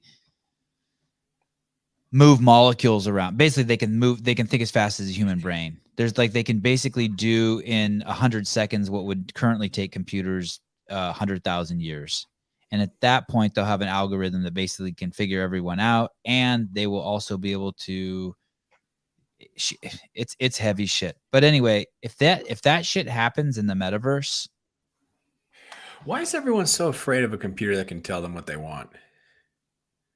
I love it when I'm on Instagram and it's like, hey, here's an ad for this cool sweatshirt that I know you like. And I think to myself, that's a great sweatshirt. I want to buy it. We were in a meeting somewhere once, and I don't remember where it was. If it was with, I think maybe it was with Amazon in Seattle. And someone there said, with any 3 clicks, God, I wish I could remember the exact thing. But they said, with any 3 clicks, we can tell whether a person is straight or gay. I think we were at Amazon. Now, imagine if there's something that there's a computer and they have all the data because they're tracking all of our movements and clicks now. Imagine there's a computer so powerful that something you did, 10 things you did in a row today, lets them know that you're going to kill someone in 3 years. Oh, this is Minority Report. I love this. Yes. Yeah. Lock him up. And here's the thing. I'm not a sinister person. So imagine if I can think of that. That is not nice, Kate. You put him down. Kate, he wants to be breastfed or burp. That's why he's so pissed. He's celebrating with me the victory. Great movie. I thought I lost fucking Matt. Now I'm gonna lose Josh too. Oh, it was fun. It was a good podcast. I feel bad. I haven't even met the guy. Fuck. I apologize in advance, Josh. If it makes you feel any better, I only drink Good Dudes coffee. You're drinking coffee right now? Yeah. Whew. Do Good Dudes make decaf? I don't know if they make decaf. They don't make that I do beta drink some shit. strong. That's not true. I do drink some strong coffee. That's a term. Alpha male. Devastating term. What? Alpha male coffee? Yeah. It's Hobart's favorite word. Alpha. Whenever I hear I'm an alpha. I've just never heard anyone who I would like, if someone put a gun to my head and was like, hey, categorize your friends into alphas and betas.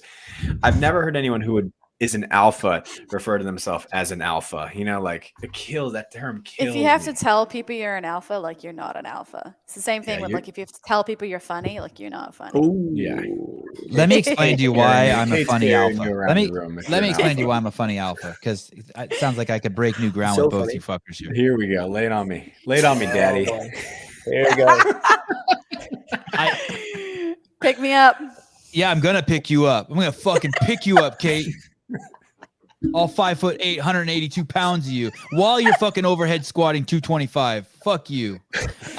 So I didn't think that there was. Someone photoshopped that, me carrying Kate around the room while she's overhead squatting.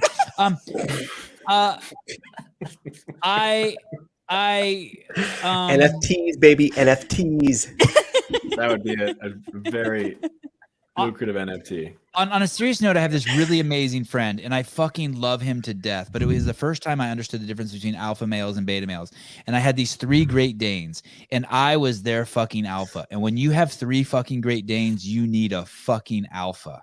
But I didn't know at the time. But like, if you are, you are, and if you're not, you're not. But if you're gonna have 3 male dogs, period, it's a fuck. And you want shit to be organized. Or if you're gonna have kids, if you're gonna have boys, there better be a fucking alpha. And if you're going to have a healthy relationship between a man and a woman, you really do need an alpha. But I don't give a fuck what you say about being sexist or not. I believe this.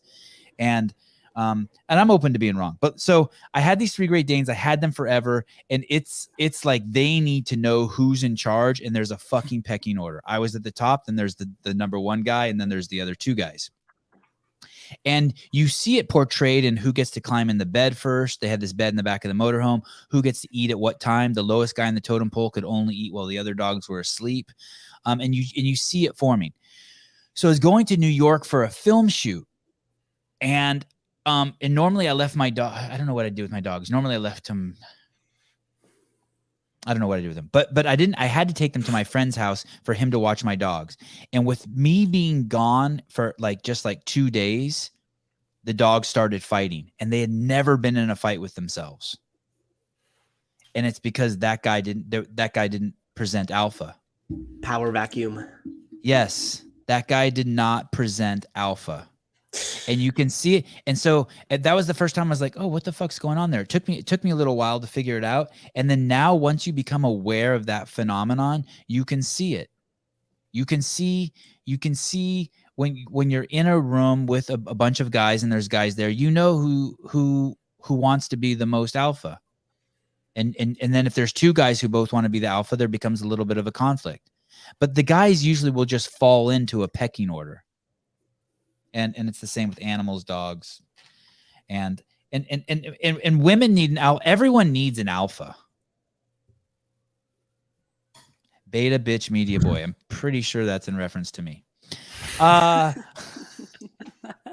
Yeah, I was gonna say Sevan was the one who had to wait till the other dogs went to sleep before he ate the dog food. I could only eat when my dogs were asleep. All of those men out there, like all the kids out there that you don't like, it's because they don't have alphas in their life. All the kids, they don't have an alpha. I just think the term is fucking stupid. I agree. I can agree with you on that.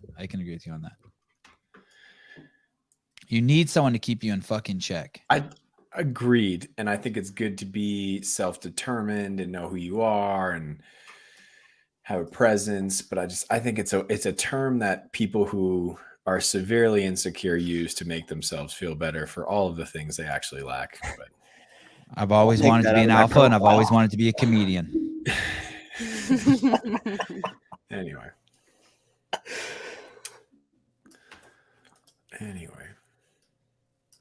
The Ghost of Versailles.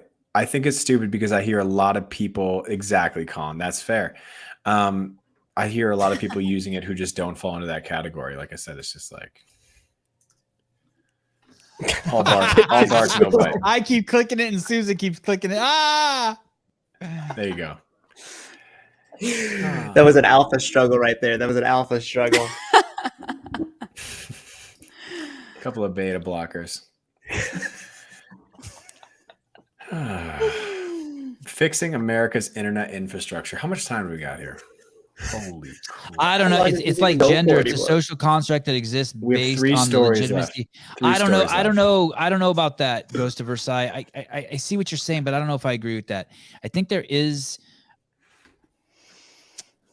I think that there's. Yeah, Eric, you missed the carry him pick.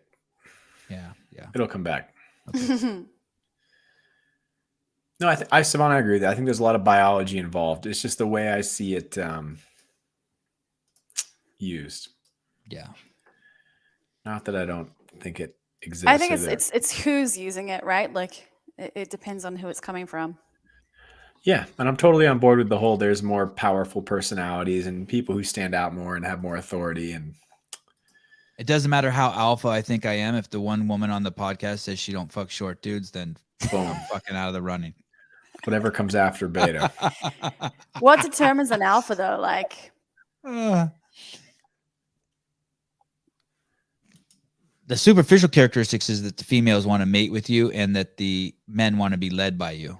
Those would be like, and I don't mean that superficial in a derogatory way, but just and then I think that there is some sort of,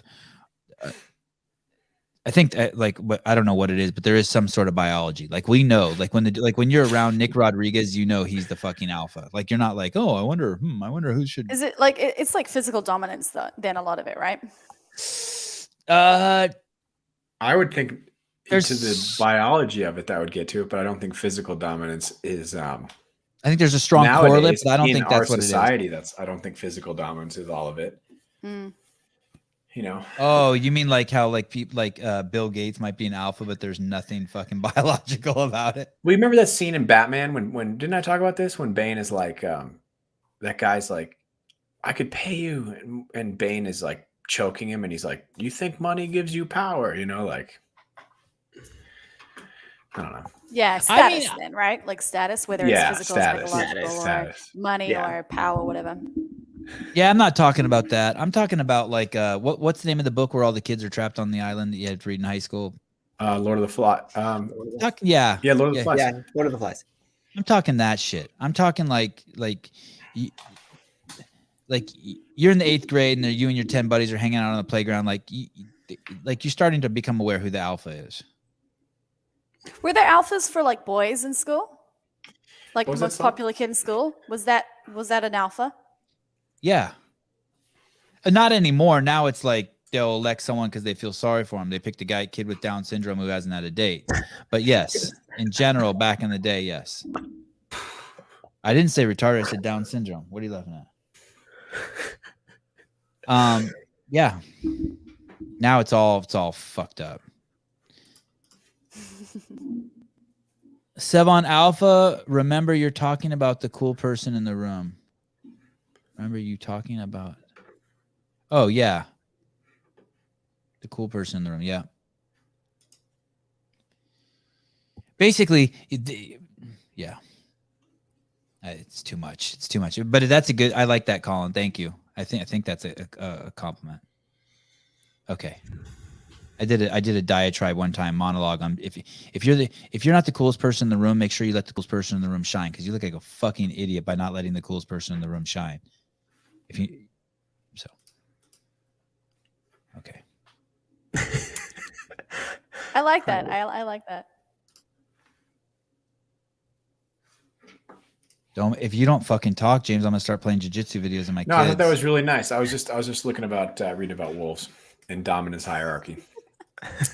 The new $65 billion federal investment in broadband, including the bipartisan infrastructure legislation, was signed on Monday.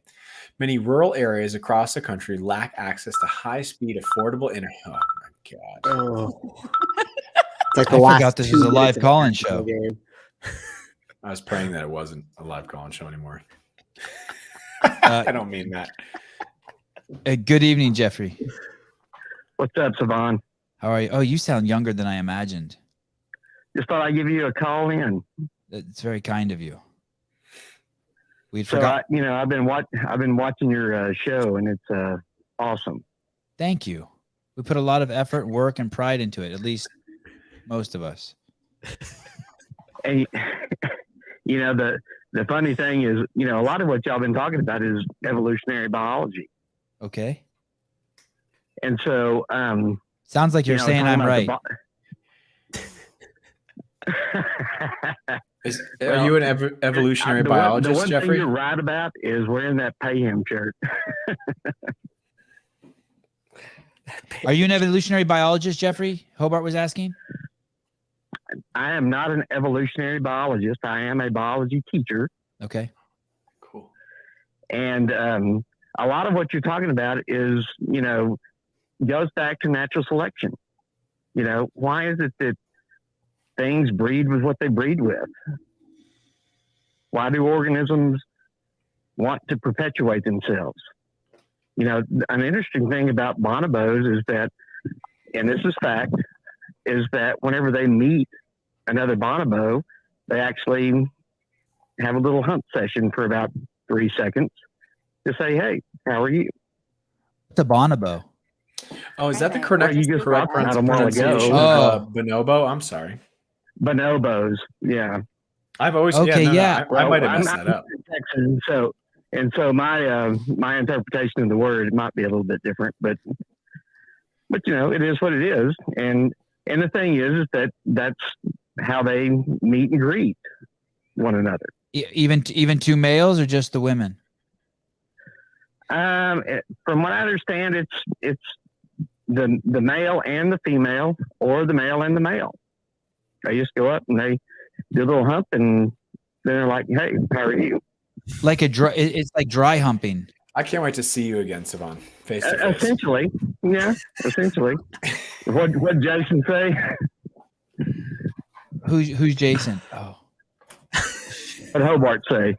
Oh, he said he can't wait to see me again. He was alluding to the fact that when he sees me, he's going to dry hump me. Oh, that's awesome. Yes. So, but you know, a lot of these displays, you know, you were talking about things eating other things, like the lizards that you were talking about. Well, you know, that's part of their evolutionary process, and it's all about carrying genes on forward. I don't remember talking about things eating things except for that Oh Baby Beast Instagram clip where she wanted to put Hobart's head between her legs. Nice. The dots. Sevan, I really appreciate your idea of satirism. Thank you. What grade are the kids you teach? I teach high school kids. Awesome. How are high school kids these days? You know, they are the way they are. You know, y'all talk a lot about, you know, the social media influences, and that does play into a lot of their social context. Yeah. And how they react to one another. I was reading this. No, that's not true. I wasn't reading. I was hearing an author being interviewed. This is probably a few years ago. It was on NPR, and she was writing about some sexual experience she had. And it was with a man who was a farmer who had never seen porn before. And she was comparing them with the men that she had had sex with her whole life previous to that, and she was from New York City, who had all seen porn, and what a different experience it was. And I use that as the example because, and I was fascinated by that. And I use that as the example because that's, to tell you the truth, that's kind of what I was so naive growing up, and it was great. And everything just unfolds, in time. It's like I'm 49 now and I don't have any tattoos, and I'm kind of excited about it because there's a whole world of options still to get tattoos the rest of my life. And kind of like intimacy is like that too. I feel like kids, they see all this stuff on social media and they want to like do stuff just because they see it in porn or in social media. It's like, dude, you have your whole fucking lifetime to let that shit unfold. And I totally agree. And it's great. It's man, there's no rush. It sucks. It sucks that on some level, I don't want to sound like an old fuddy-duddy. It sucks just how much that people get exposed to so quickly. There's almost like not a maybe not like a maturation process, or maybe like discover some things on your own and not seeing someone do it on a computer first. Absolutely, Sevan. I totally agree with you. It's the the social media influence that it has on our kiddos today is just mind-boggling. You know, one of the things that really got me, because I'm a teacher, is, you know, there was that one trend on TikTok where, you know, go up and slap a teacher kind of thing. And I'm like, what if a kid decides that they want to do that to me? Yeah, that's crazy. I really, that was a trend on TikTok? Yeah. I mean, isn't that crazy? Do you guys see that? Daniel Cormier is worried about a guy saying, I beat your ass and sent him packing back to Israel or China or Australia. I beat up Kate Gordon so good I sent her back to Australia. And you're worried about that? Well, fucking TikTok is showing fucking teachers getting slapped. Yep. They're not even in the same fucking world. Exactly. I mean, we're there to. What's the dress code like kids. at your high school? That's another fucking thing. When I was in high school, I thought dress codes were the stupidest fucking thing ever. And you know who explained it to me? It was fucking Greg Glassman. He said this, and I fucking loved it. You want to set the fucking battle somewhere so fucking stupid that when they win, it's not a big deal. So you make it so that the boys have to wear black cords and the girls have to wear skirts that go past their knees. And that way the battle stays at girls trying to hem their skirts up just a little too high and boys trying to wear blue cords or blue jeans. And once you pick the battle for where you want the rebellion to occur as the adult, that's what makes you a fucking adult. Not let them wear whatever they want and you can only bring AKs to school as long as they're not automatic powered, and you can bring Goldschlager to school but not Jägermeister. I mean, the shit that kids are getting fucking away with is fucking nuts. Fight with them, give them a chance to rebel, but set the fucking ground rules. Have it in, like, make the battle here. And I was like, wow. I never realized the importance of it's the same thing with people who religious people. Look, dude, the alternative to Christians, if you're not a God-fearing person, is not good. All these people who are like, there's no such thing as God, and they want to go out of their way to fight Christians. Stop doing that. Like the Christians and the Mormons and like the churchgoers, that's who we want as our neighbors.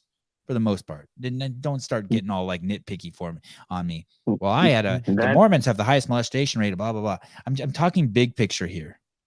We don't want godless people in too many godless people. Like, I'm okay, but we don't want just fucking everyone godless. It ends up with a lot of bad people. You end up with fucking like China. Well, in the end, you know, it's all about love for your fellow man. Correct. And so some people think that comes from God, though, in the Bible, and they have to be taught that.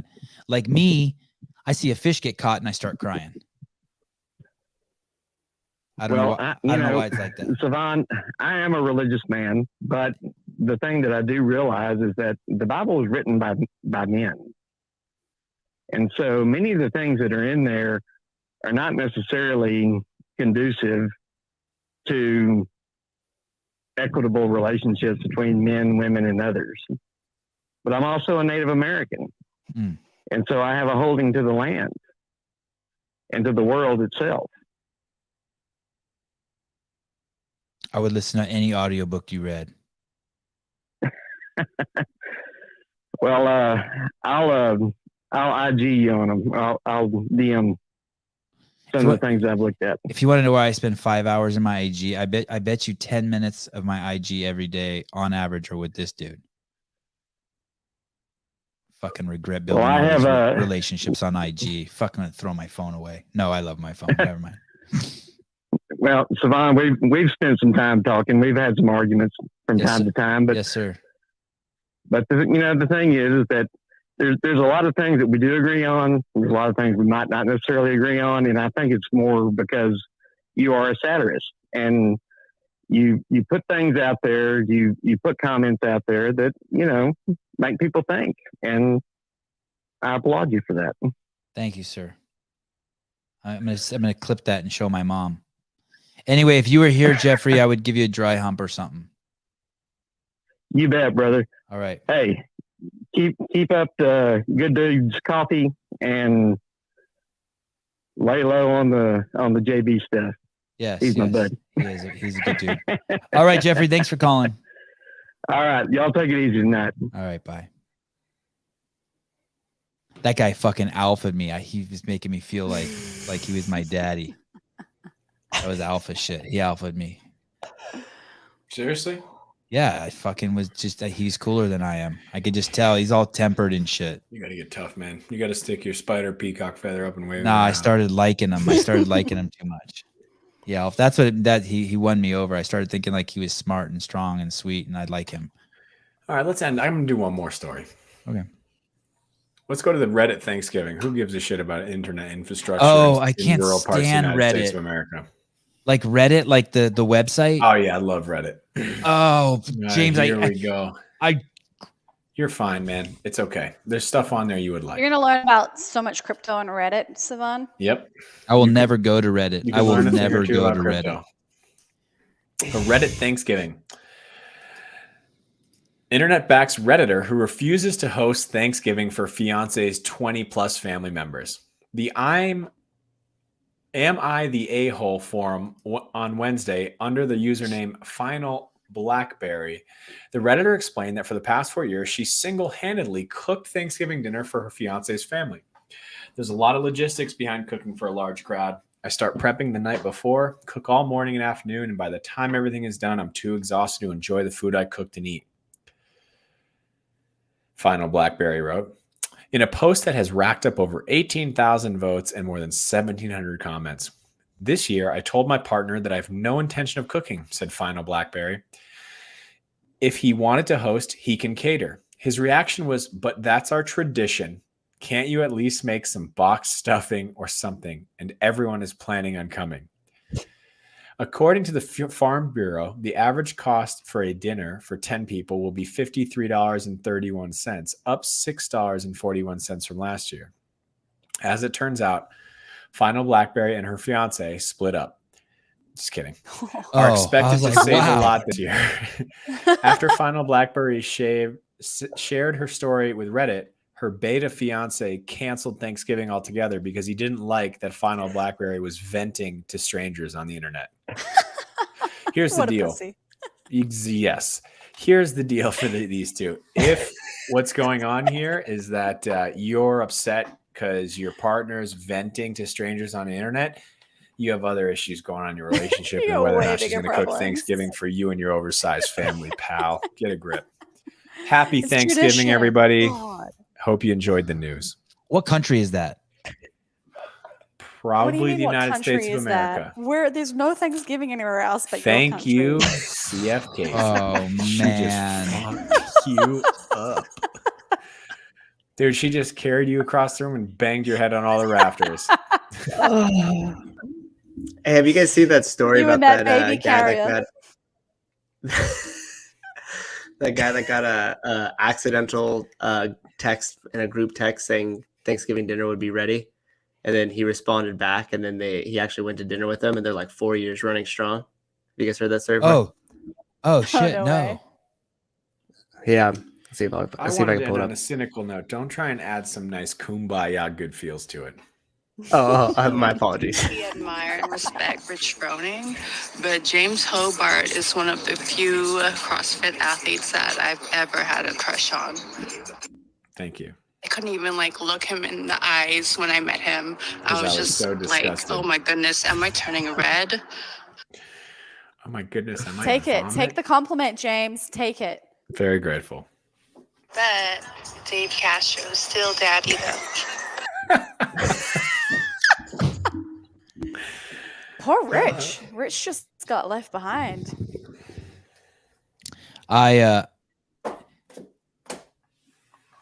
I'm going to tell you a quick story. I could probably find the news article, but so I've told you this story before. I was at a Starbucks with Greg. There's a guy reading a huge it's a famous medical book, not the DSM, but it's this huge medical book that they keep updating. It's huge. It's like fucking this thick, and he's reading it, and he's sitting there, and he's got these two dogs. They're purebreds. I forget what they were. And Greg and I are sitting. This is at the Starbucks in, I don't know if it's Del Mar or Carlsbad. I can't remember. But Southern California, south of Los Angeles. And Greg's always fascinated to talk with strangers, and especially if he sees the guys into medicine. And so Greg goes over there and starts talking to him, and they start talking about this guy's book. I'm sure you guys have heard of the book. It was written by, funny enough, Dick Johnson, and it's called The Fat Switch. Do you guys know that book? And actually, Dick Johnson just came out with another book too. If you don't know The Fat Switch, you should read The Fat Switch. It's an amazing, amazing book.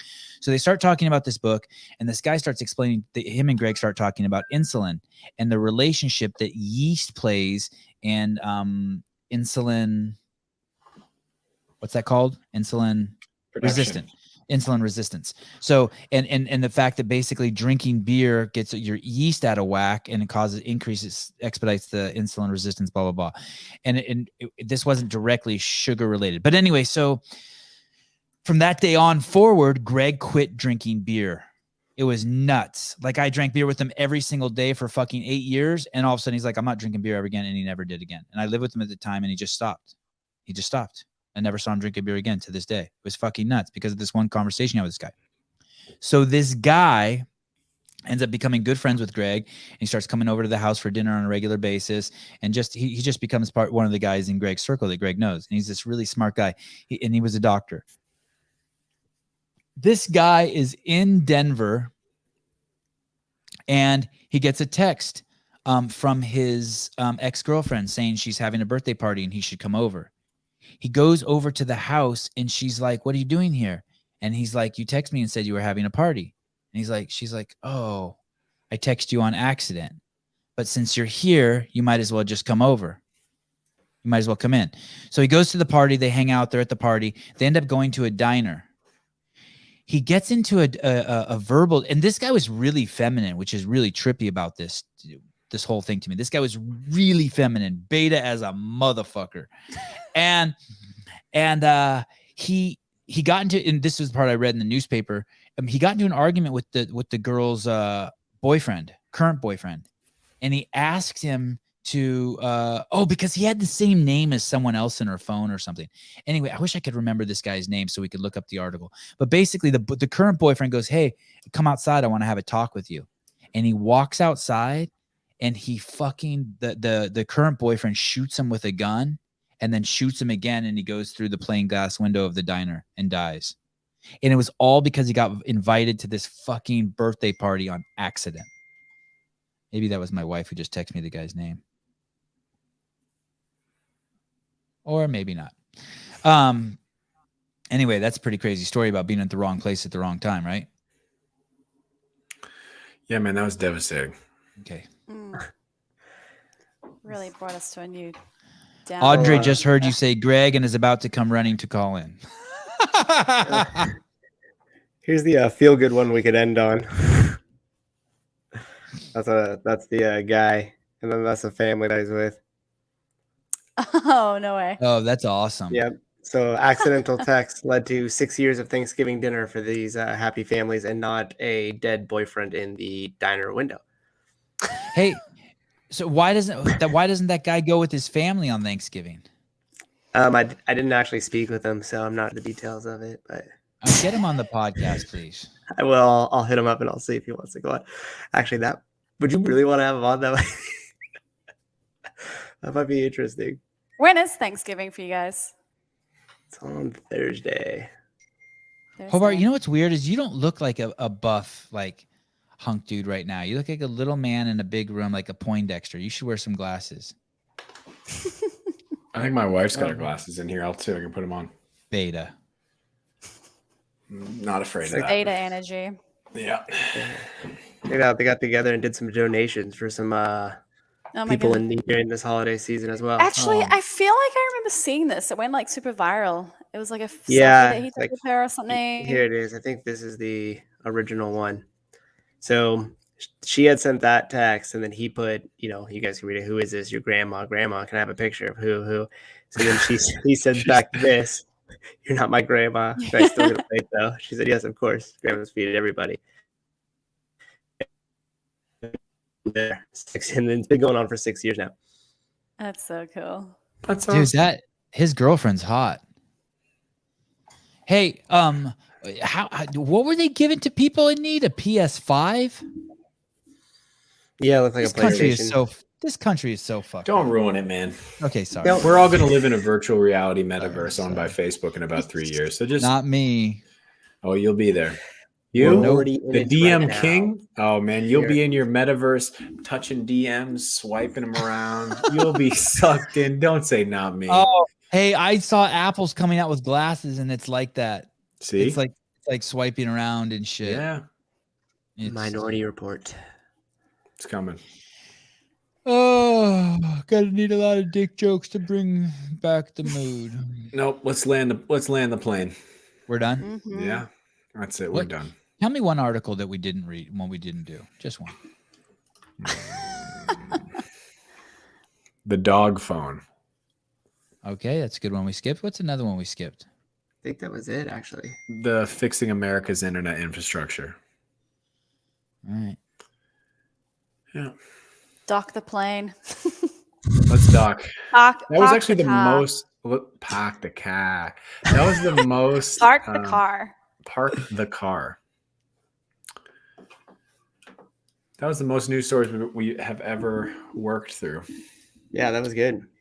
I just have to do one bit of house cleaning. What's today? Today's Sunday.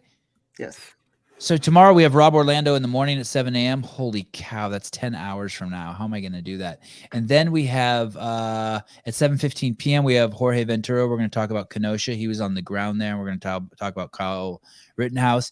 Then on Tuesday morning at 7 a.m. we have Sarah Sigmund's daughter. Oh, cool. And then at 9 a.m. we have Miranda Alcaraz. That's crazy too. And then the 24th, 25th, and 26th, I don't know what's going to happen. I am extremely busy. And I think on the 25th, Susan and I are going to try to do a call-in show. Then on the 27th, 28th, oh, and then sometime next week we have Aljamain Sterling. And that's we the following week.